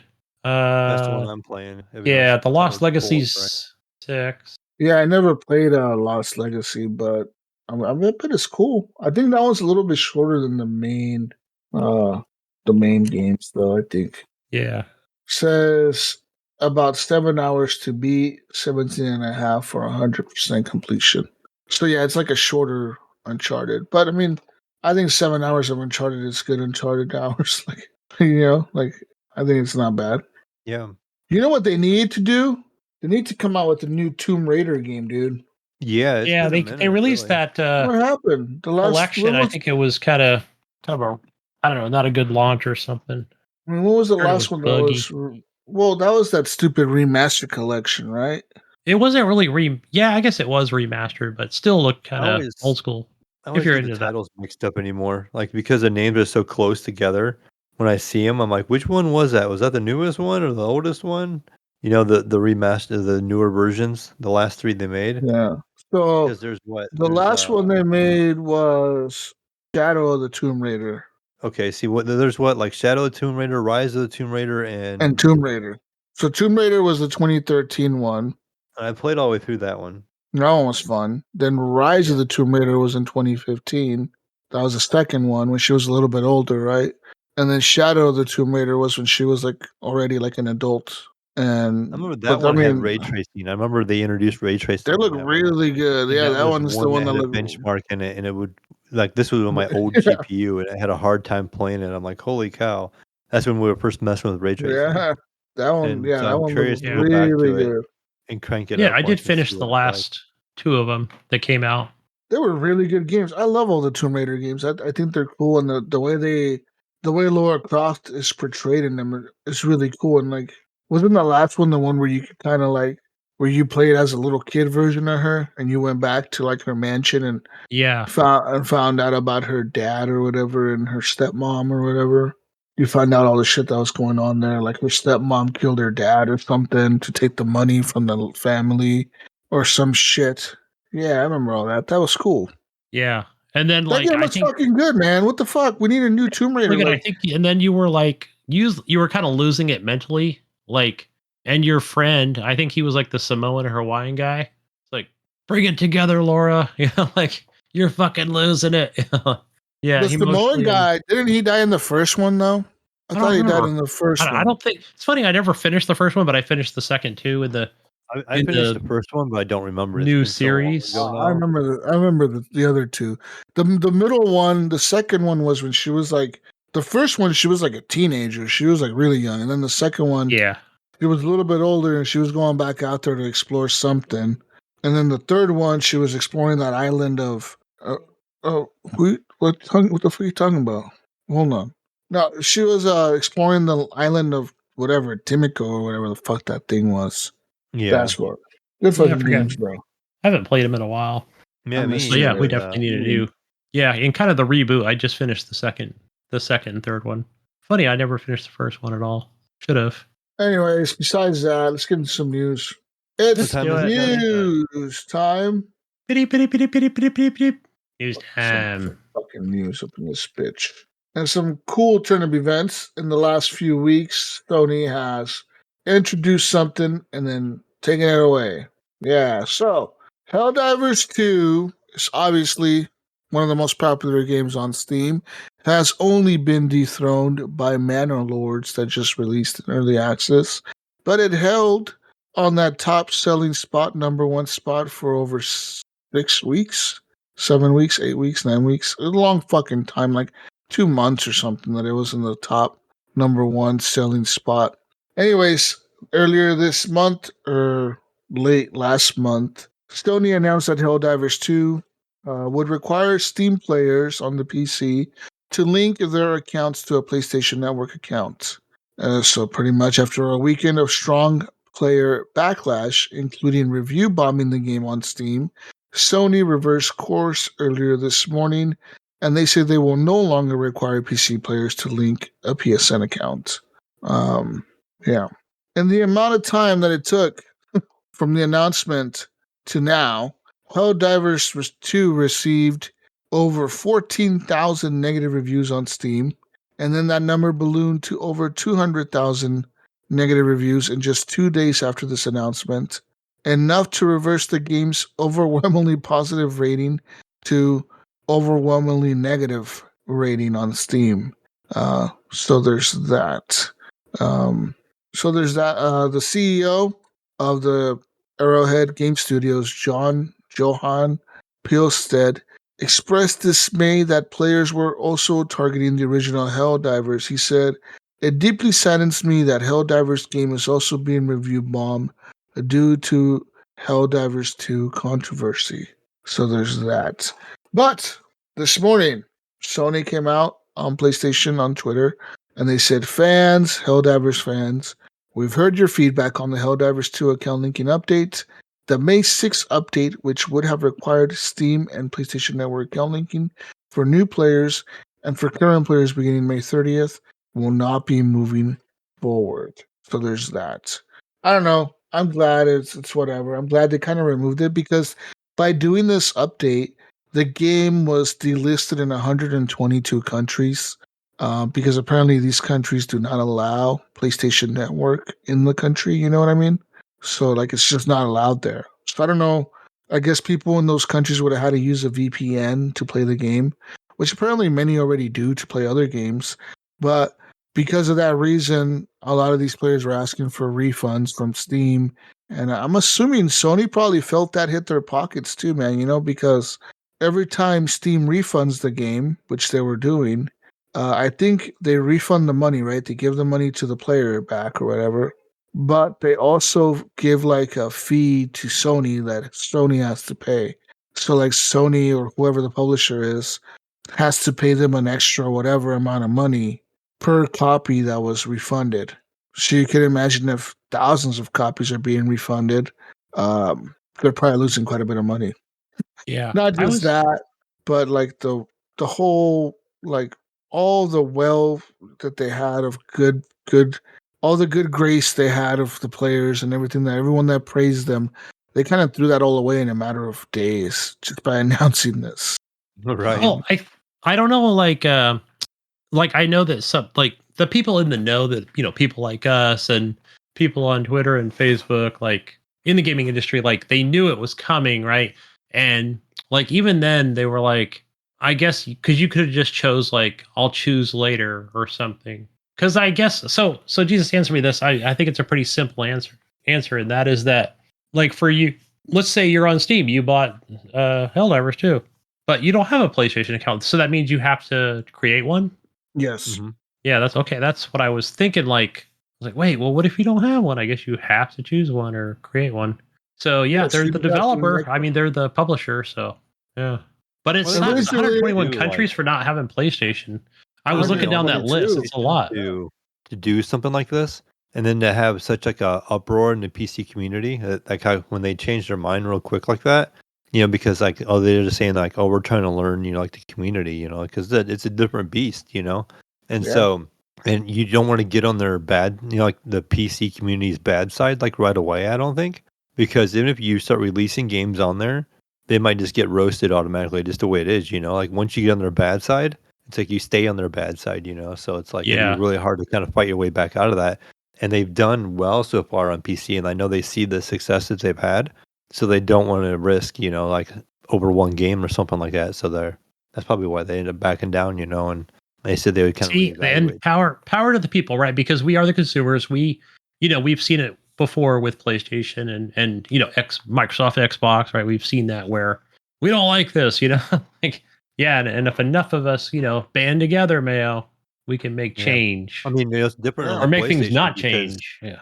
you know, you have to play their PlayStation games on there. On PC, we don't have to play their stuff, you know. So So, Mayo, what do you it's a say little to the different. fact that PlayStation is kind of creating this?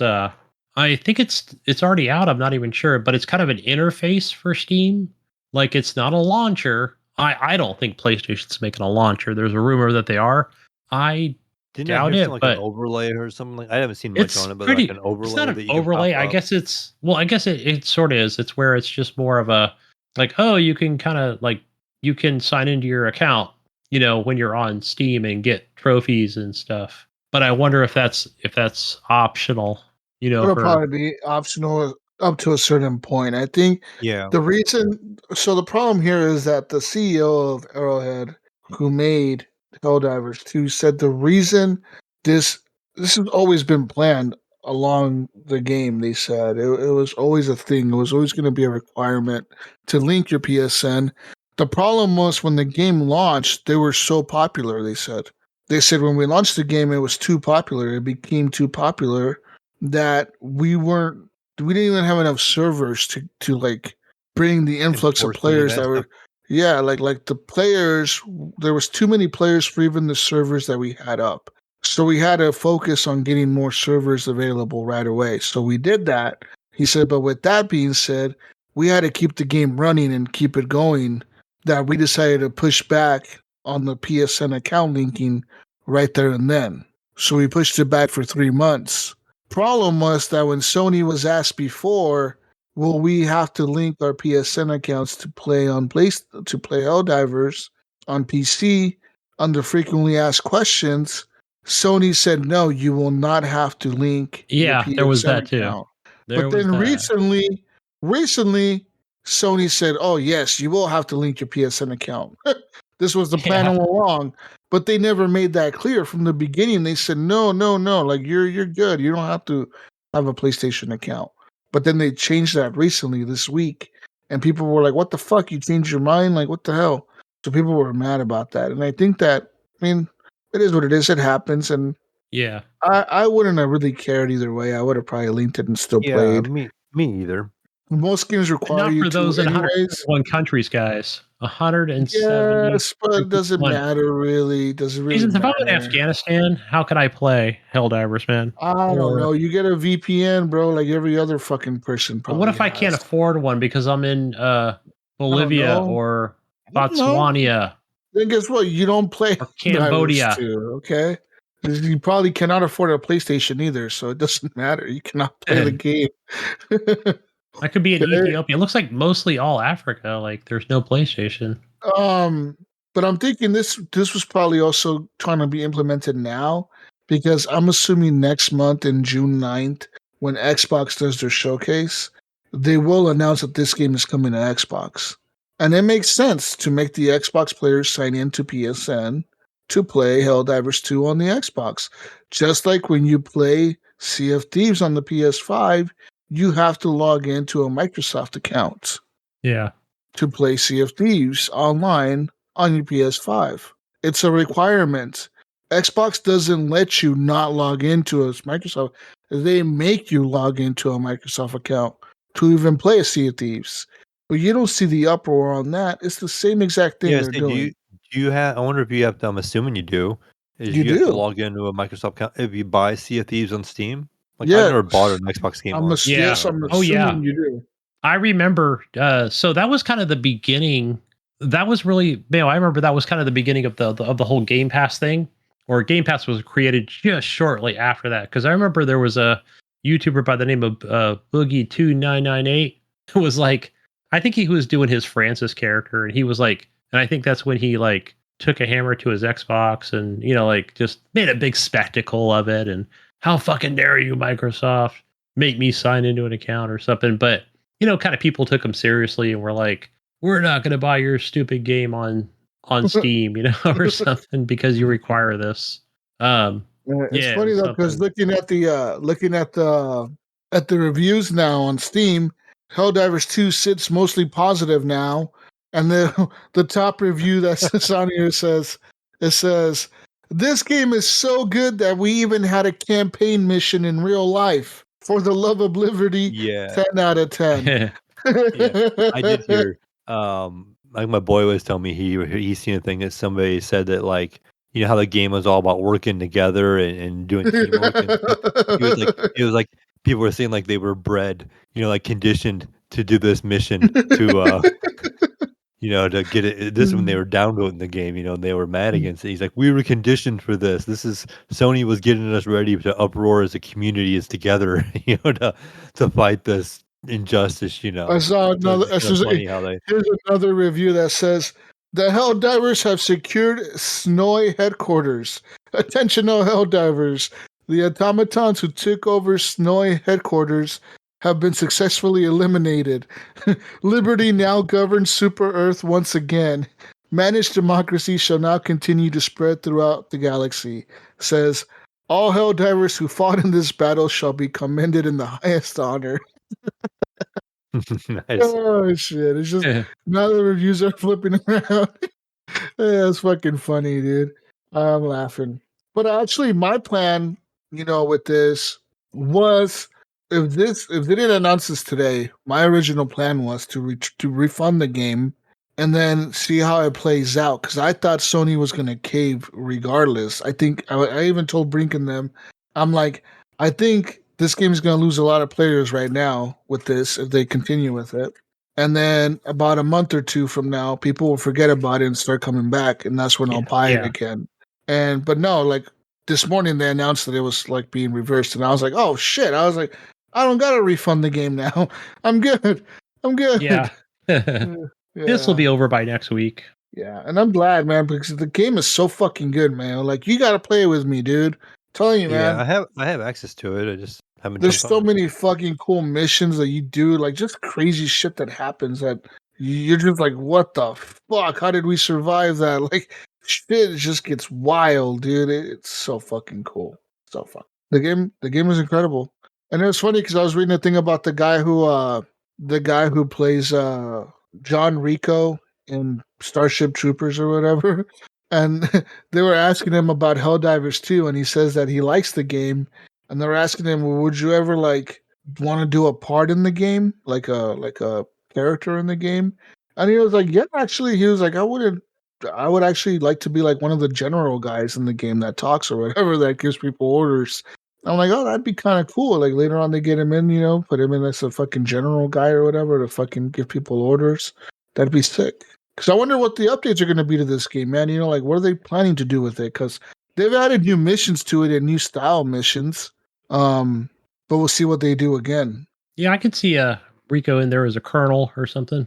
Yeah, like something like a major lieutenant or something, like a fucking something, right? Like fucking get in there and fucking help you out, you know? But yeah, this game is good, man. Play Helldivers 2. It's a fun fucking game. It really is. And when it comes to Xbox, I think it's gonna blow up even more. I think the Xbox community is gonna fucking love this game.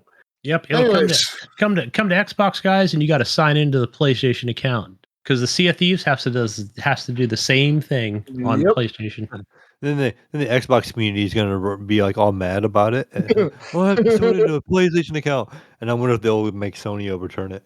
You know, like Sony's like, no. And everybody in Africa and Afghanistan are going to be enraged again. You know, what the hell, man? Can't play the game no more. So, coming out of all this controversy in Helldivers 2, Spitz, which is Helldivers 2 community manager, was actively posting on the Helldivers 2 Discord after Saturday. This was the day after the controversy began with the whole PlayStation Network signing in, and you know they were kind of going off on the players, saying like, you know, what's the big deal? You know, like you should just do it, whatever. You know, just kind of like whatever. But you know, and they fucking. I think he told the community to review bomb the game, apparently, in the Discord. And the community fucking listened and started review bombing the game. Well, apparently after that, he stopped posting on Discord. And people thought he got fired, right? Because they were like, did you get fired? And finally the other day he responded and he was like, no, I almost got fired. But he says, turns out that telling people to review bomb and refund a game is not a popular decision with the publisher, but I'm still here and I'm glad that we all made a difference. So apparently he fucking told the people that like they should just like show the talk, you know, like fucking review bomb the game and ask for a refund. Like if you don't like it, fucking speak with your wallet, dude. And apparently that wasn't the right thing to do as a community manager. Yeah, probably not. Although, like, I'm sure, like he was like, he really well. I guess he let it slip, right? Listen, how I really feel about it, you know? Yeah. I mean, but he fucked up. Shit happens. He's lucky he didn't get fired as a community manager. But I mean, I've seen people get fired for different reasons as community managers. I know that our friend Blaze, Derek Blaze, he was a community manager for what's that game? State of Decay.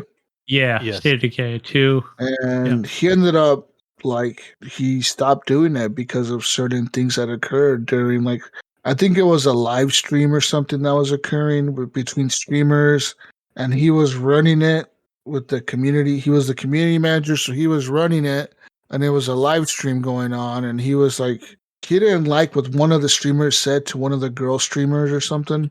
Like, there was a girl streamer and a few other guys streaming, a bunch of streamers streaming State of Decay. And he was a community manager, of course, so he was watching all the streams and he was keeping track of everything. And I think one of the male streamers said something to the female streamer, like, I don't know if it was sexually suggestive or something, you know, but he didn't like it. And he kind of brought it up to the other streamer, and he kind of didn't like the way Blaze came about it. And it just became a big snowball, he said. He said, next thing you know, State of Decay team was involved, Undead Labs got involved, Microsoft got involved. And then at the end of the day, they didn't believe Blaze was in the right. And he was like, oh, as a community manager, he just said, you know what, all right, then I'll stop doing it. I'm not gonna argue with you guys, whatever, dude, you know, so yeah, all that type of shit happens, man. Some little disagreement between you and whatever person, and something's said wrong, and you don't agree with it, and you stick up for the wrong people or what they think is the wrong people, then you're done, you know? Yeah. And he was really heavily involved in that community, man. He was one of their main people. He was running everything for them, dude. Everything, all their shit, all their big stuff, dude. Yeah, they were doing it was him and a couple other people that were doing they would do these events, and they would take place on the weekend, which was cool, so I can actually watch them. And they would do these, because it has vehicles, you could do races. there were other things like probably like, how many play cards can you take down in the shortest amount of time possible, right? Stuff like that, which was who kind of can cool. play in the who can play in the hardest difficulty and survive the longest, whatever, like random shit like that, right? Like cool little events for the game that would make sense. And he came up with a lot of them. He says that it's kind of cool that he got to do it, but gosh, Jesus, if I remember, wasn't that a lot of that was done on Mixer, right? Before Twitch came along. Yeah, yep. I think most of it was done on Mixer. I think some of it did get streamed on Twitch, but it was mostly streamed on Mixer because it was a Microsoft game or whatever. Yeah, I think a lot of people were kind of like doing like dual streams or whatever. Yeah. He tells me that it's kind of a bittersweet thing because he still has like all his shit from State of Decay at his house, He's like it's weird because I look over, and I see like the t-shirts, the jackets, like the lanyards, the pins, the posters, all the cool shit they sent me, for being a community manager. And now I'm no longer part of it, and he's like, I don't even play the game anymore. He's like, so it's kind of like a bittersweet moment. And I was like, yeah, it must be, man. Like, that's kind of crazy. Like, to know that you were part of all that. Now you're not, and like, it's just ended, and it's like done. Yeah, I still watch they do a Monday kind of update, the State of Decay team. So they do like a, weekly kind of, bug fixes and patches and whatever, they might add one other thing or something. So they're still doing it. Like it's still, yeah. I mean, it's I don't know, still community wise, like it's not too much involved that I know of anymore. Yeah. As far as like streamers go. That game is still a fun game. It's still a fun game. Not to say I'm not saying it's a bad game for because they got rid of Blaze. No, it's still a cool game and I say support it. But just know that when you're a community manager in this industry or whatever, like a lot of times you don't get paid. A lot of the times it's just you doing it out of the fact that you love the game and you love the community behind it. And you put in a lot of work for no pay, man. Like you get cool shit out of it, right? Like, yeah, they might send you like some cool jackets and posters and t-shirts and whatever the fuck, right? Like they'll send you swag for it or whatever, but you don't get paid for it. Like, a lot of people don't realize that, right? They think like being a community manager, you get paid lots of money for it.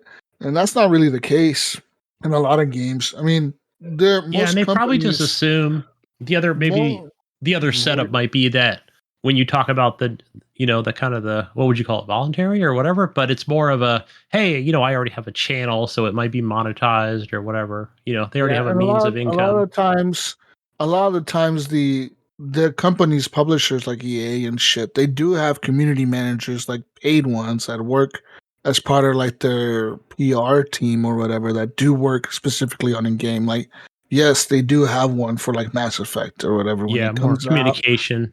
So like these people are the people that the news people go and talk to. Like that's the person we would contact to say, hey, we would like a review copy of this game, or we have a question about this game. What's your response? And they're the ones that we email or whatever to talk to or whatever. They do have those contacts, but like besides that though, like a lot of times the streaming communities and stuff that you see, it's all like ran by like streamers or whoever, it's just out there doing it to do it, for fun.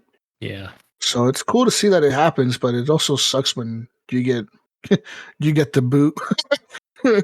So lucky this guy Spitz didn't get the boot from the Helldivers community for saying what he said, but good for him, man.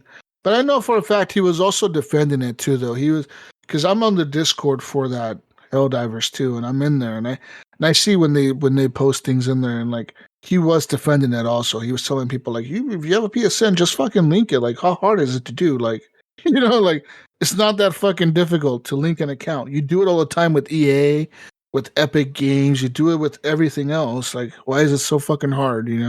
But people were adamant, like, oh, well, I live in fucking Iraq and I can't play PlayStation.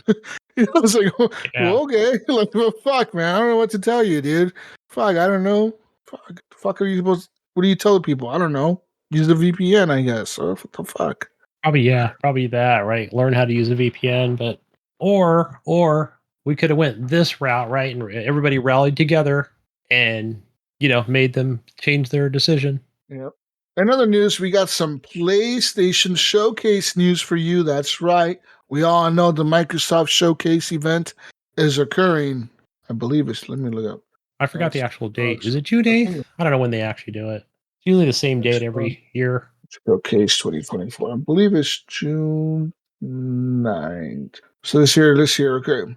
So, Mayo, I know you're excited for the Xbox Showcase, okay? Big show. Phil Spencer's going to have on the nice jacket. He's coming out on stage. Of course. Sarah Bond is coming out on stage to replace Phil. We'll see Major Nelson and whoever the fuck else is over there. Major Nelson retired. He went to PlayStation. He doesn't work anymore for Xbox, does he? We'll see whoever else out there on the stage for Xbox. Matt Booty, maybe? Matt Booty. We'll see Phil Spencer with his nice jackets and Sarah Bond. Anyways, this is becoming, all right, Mayo. It's coming to you, Mayo, next month, Mayo, June 9th. Aaron Greenberg. That is a Thursday night. That's right around June 9th. It's a Microsoft event. Okay. Windows Central Jess Corden has already been hyping up the event on Twitter, discussing his most anticipated title and what else we can expect from the big show. So he says that he's heard that Microsoft is very confident in their lineup for this year. Okay. So he says Clockwork Revolution looks incredible from what they've shown. Gears 6 will be shown. Okay. Gonna get some Gears 6. That's Gears of War. State of Decay 3 will be shown. Okay, that's going to be some big hypes right there. Big new titles coming out from Undead Labs, The Coalition, of course, with new titles. These are both first-party Microsoft studios. Clockwork Revolution. I don't know. Is that a Microsoft thing? Are those the people? I don't know if that was third-party or well, it's got to be first-party. I don't remember. Yeah, you said you saw gameplay of that, right? Aren't they the people that worked on fucking? Didn't they work on? I did see the trailer. Dishonored. Yeah. I don't know. I don't remember who the fuck they were. Anyways, under the Bethesda umbrella or whatever. State of Decay 3 is coming. Okay. But we last time State of Decay 3 was shown, Mayo, was almost 4 years ago in 2019. Okay. 2019. But of course, it's probably a safe bet to say we can expect the next Call of Duty trailer at this year's Xbox. This is the first year Xbox is fully publishing Call of Duty. First year, Mayo. Of course, they did publish last year's, but this is like the first year of Call of Duty under Xbox. What are they going to do? People are saying it's going to be a Black Ops title. I'm thinking. Definitely a Black Ops. That's what I heard. Anyways, what the fuck? But anyway, that Clockwork Revolution is under In Exile. That's that one that looked like, what's that series called? Mayo. The hell is that? No, I forgot. Anyways. No, I don't play too many In Exile games. Anyways, but fuck Xbox. We're talking about PlayStation right now. All right. PlayStation Showcase. If rumor is to be believed, Mayo and Gunny, Sony's PlayStation Showcase, okay, can take place as early as next week. Okay. Now, we all know that Xbox does their showcase around June. Usually, Sony does it like the same day. Sometimes they do it like a week before, usually.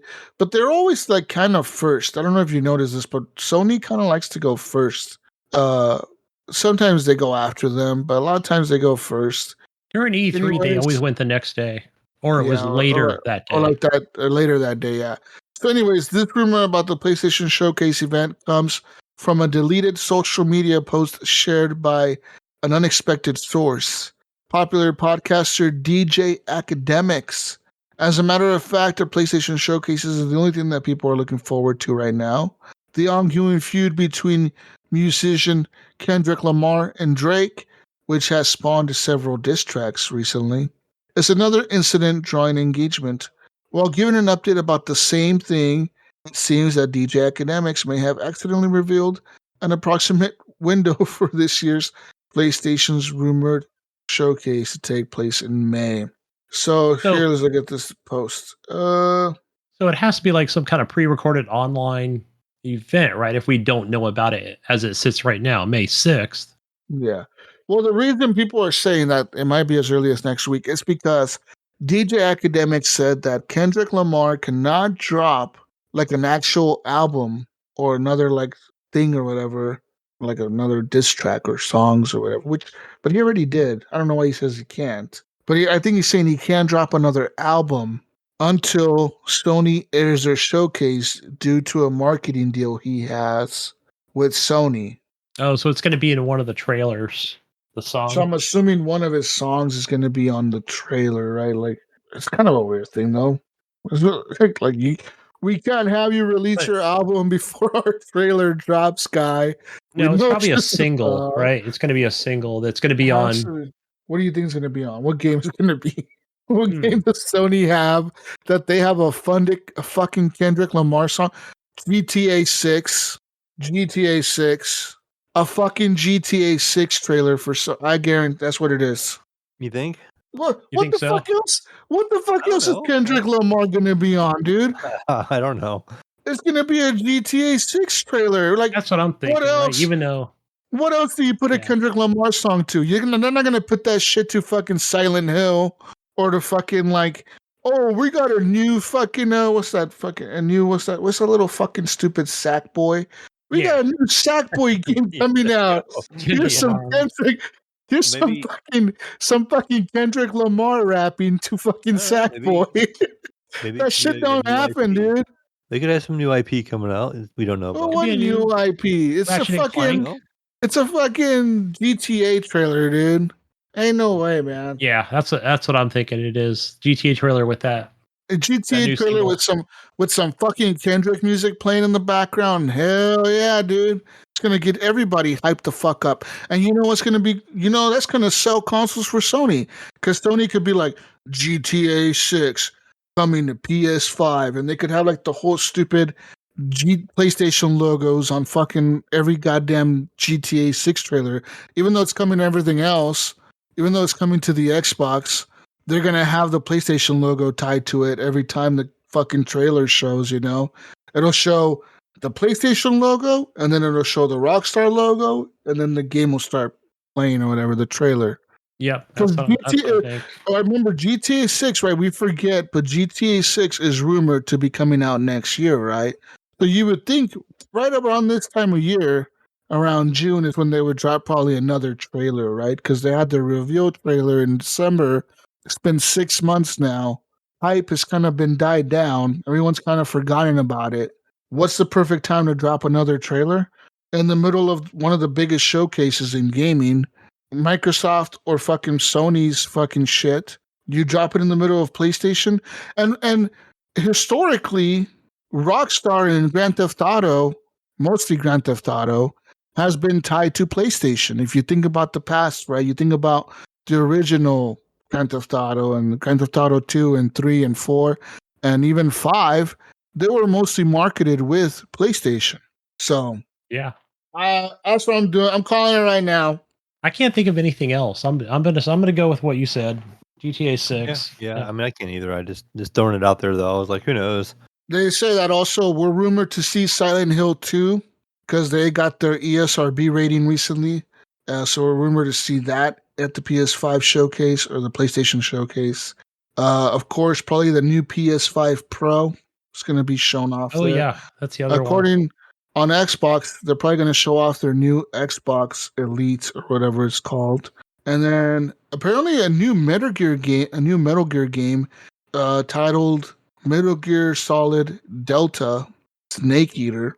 This is going to be another remake of whatever, like a Metal Gear game. Apparently they're remaking the Snake Eater game, but they're bringing it to consoles or whatever. Like, so yeah, to the PS5. From Konami. A remake is good because you don't have to really like change much of it, right? Just make the graphics better. That's all you need, man. The game is good already. I don't see where it goes from here without Kojima, right? You can't make it. If you cannot make a good game, then just bring back the old good game, but make the graphics. Remember, they tried. Konami did try, and then it kind of bombed. Yeah, but wasn't that one shitty ass Metal Gear? What the fuck was that called? I forgot what it was called, but I did not like it. The survival one, right? The one that had like waves or whatever. You had like waves of zombies. The zombies, yeah. What the fuck? That was a weird game. I played that. It was strange. It was. I did play it on Xbox. Damn, that was a weird ass fucking game. They might have even put it on Game Pass or something. I was like, huh, what is this trash? Let's see if we have any more news for you guys. Looking at more news here. I'll find more. I don't know. Right now, there's not a lot of news out in the world for gaming. No, I think it's all kind of Yeah. coming the next couple of weeks. Lead up to these game shows, conferences. Too many leaks nowadays, right? So they're kind of holding everything to their chest as tight as possible. Obviously, look at even Sony's like, we might have a event next week. So pre-recorded, sitting in a vault somewhere. There's a new Terminator game coming out called Terminator Survivors. That's being made by the people who made not public. It's not being developed, but it's being published by the people who published the RoboCop game, the Rogue City one. So they're publishing and they're overseeing Terminator Survivors, which is a new Terminator game. But they have just confirmed that Terminator Survivors PvP will not be a feature in the upcoming PS5 Xbox title. Well, that's lame. No PvP, man. I wanted to fight people like as a robot. That'd be cool. Yeah, Right. kill humans. Kill. Have like Humans the human versus team, robots. But I guess not. You know what game needs to come back? That I'm sad that still hasn't come back. Titanfall. No, that one game that Ubisoft used to make that was cool as fuck. God damn it! I just had the name in my head. Splinter Cell. Oh yeah. I want a new Splinter Cell, man. I don't know why they haven't even. Somebody keeps mentioning I don't. I understand the whole Michael Ironside thing, right? Like he was the voice or whatever. But beyond me why they never kind of rebooted the series. Yeah, but remember a few years ago they kind of changed directions, right? Where they're I don't know, with their whole thing about how they're going forward with smaller games. I don't know. That was kind of their announcement during the when they want to do more pandemic. live service type stuff. But even then, they could do it with some kind of live service Splinter Cell or something. I don't know. Yeah, to me, I take that as, hey, we don't like making AAA single player, experiences for $70. Gunny, they don't like AAA games. They make quadruple A games. Yeah, they make for quadruple A. Yeah, that's what they make over there at that company. How is that game doing? That Skull and Bones. Skull and Bones. Oh yeah. I have no idea. Yeah, how is that? What's the player count on that? Anyone still playing Skull and Bones? I doubt it. Let's see how many people are watching. Who's on it right now? Another news, Gunny. Microsoft is now set to close the Xbox 360 store on July 29th. Yeah, I saw that. This is 19 years after the console first debuted in 2005. Quite possibly the most popular Xbox console of all time, both in terms of sales, market share, and iconic games like Gears of War, Halo 3, and Fable 2. So there's that. From July 2024, players can no longer purchase any new games, DLC, and other content from the Xbox 360 store and Xbox 360 Marketplace. The Movies and TV app is also going away, with Microsoft and the Xbox team confirming that TV and movie content will no longer be viewable on your Xbox 360. Good news is, Mayo, that you will still be able to play your 360 games and DLC that you have already purchased. So there you go. Well, that's good at least. Right. Who the hell is still using the 360 like today? Yeah.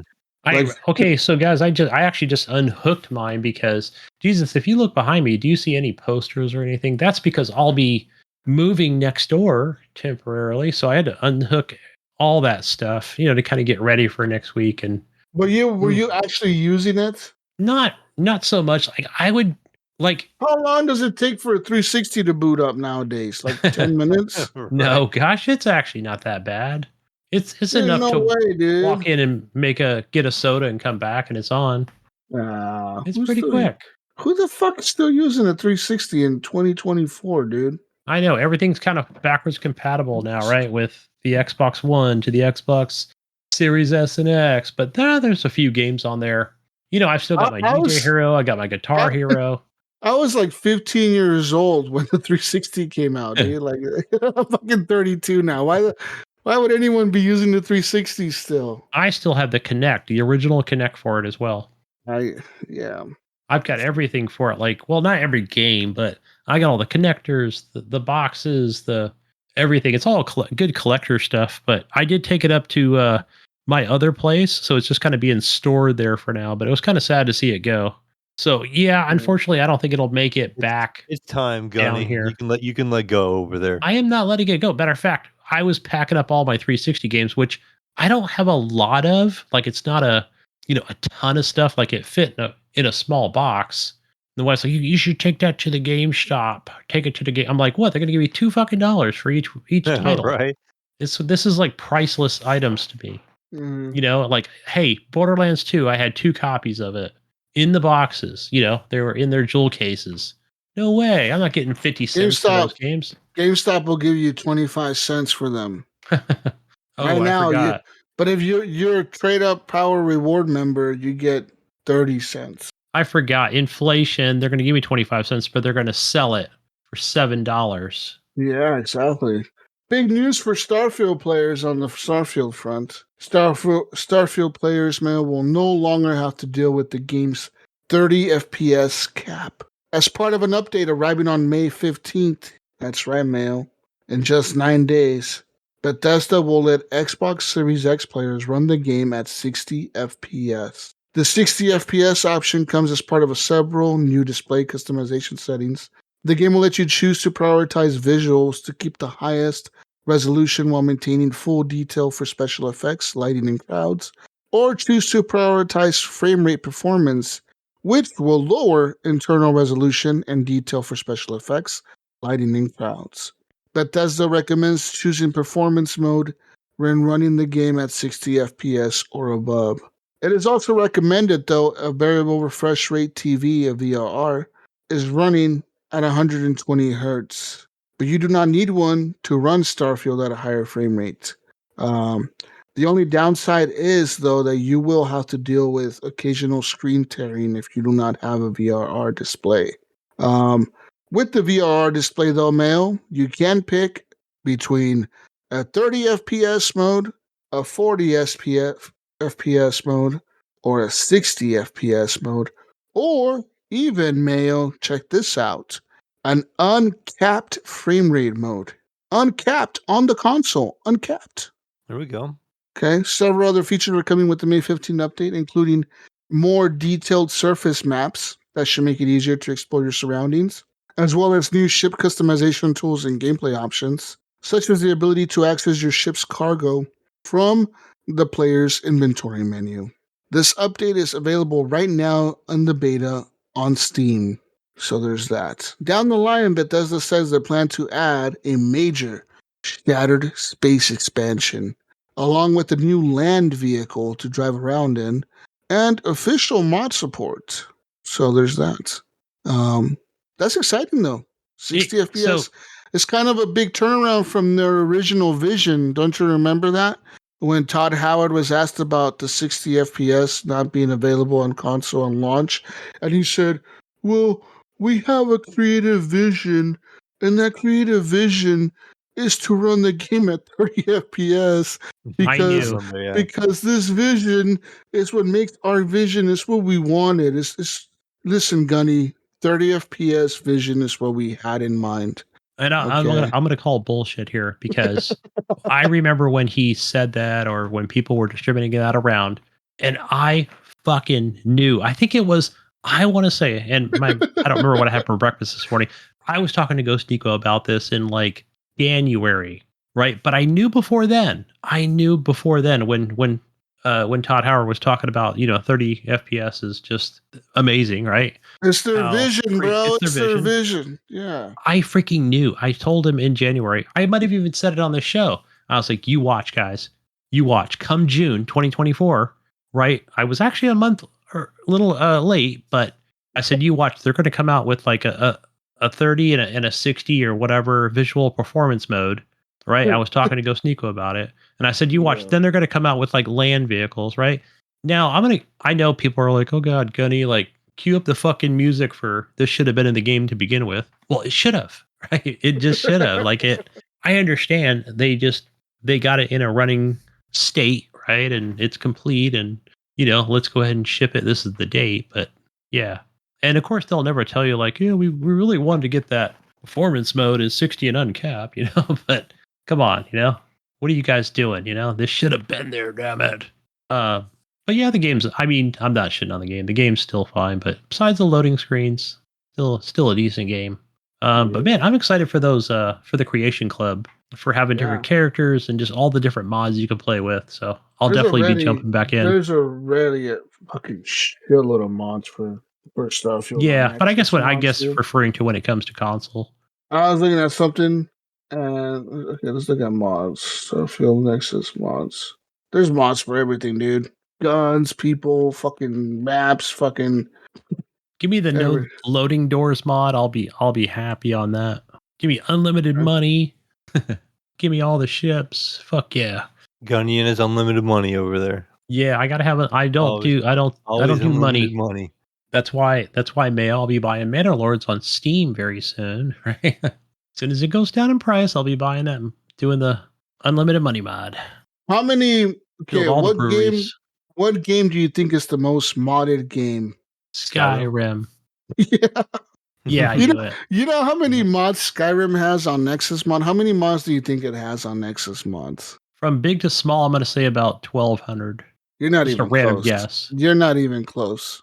You're not even. I will tell you this right now, you're not even in the ballpark. You're not even I'll say 7,000. You're not even close either. Wow. What is it, 10,000? 69,500 mods. Wow. That's just for Skyrim. I wonder how many GTA 5 has. That's probably another one that's up there. It's got a lot of mods. No, actually, it's not on the top list. Really? Nope. It's not on here. I don't see Minecraft? No, I don't know. That's not a modding game. So Skyrim, original Skyrim has 69,500 mods. That's the most mods in Nexus Mods. Skyrim Special Edition has 60,000. Fallout 4 has 48,000. Fallout New Vegas has 33,000. Oblivion 31,000. Fallout 3 16,000. Stardew Valley 16,000. Morrowind 11,000. Isn't it funny how all these titles are Bethesda titles for the most part? That's what I was just thinking. Cyberpunk has 10,000. I was gonna say Cyberpunk's probably in there. Yeah. Baldur's Gate has 7,000. Star Wars Battlefront 2 has 7.5 thousand. That's crazy. And then right behind that is Starfield at 7.3 thousand mods. How many downloads do you think the original Skyrim, how many downloads? I want you guys to give me a number here. How many downloads do you think they have for their mods on Nexus Mods for that game? It's a big number. I'm telling you right now. Let's go. It's huge. This is all since the game came out, Skyrim, how many downloads of the mods do you think they have? 24 million. No, you're not even close. You're not even close. I was going to say 30 million, but no. You guys are not even 30. This is little baby number. That's not even a decimal of what the downloads are. Wow. It has 1.9 billion downloads. 1.9 billion. That's crazy. Fucking crazy. The special edition, the Skyrim special edition has even more. That thing has 4.4 billion downloads, dude. 4.4 billion. That's fucking crazy. God damn. Mods make a difference. I like Nexus mods. That's insane, dude. I bet you could make Skyrim into like a GTA game with the mods. You can make it whatever you want, I bet, at this point. It's probably mods for everything. You know what's going to blow up is when so because Fallout, Todd Howard did like this update, to their game recently. I think it was last week. And it wasn't like a big update to Fallout 4, but it was just like another faction that it could have been stuff that was kind of related to the TV show in some way. But the people that are doing the Fallout London was set to release like the same week. It was. Yeah. So they're not too happy about it. So then now they have to delay their release. Well, they're pissed off because they said, like, look, we have this big update coming, this big mod, right?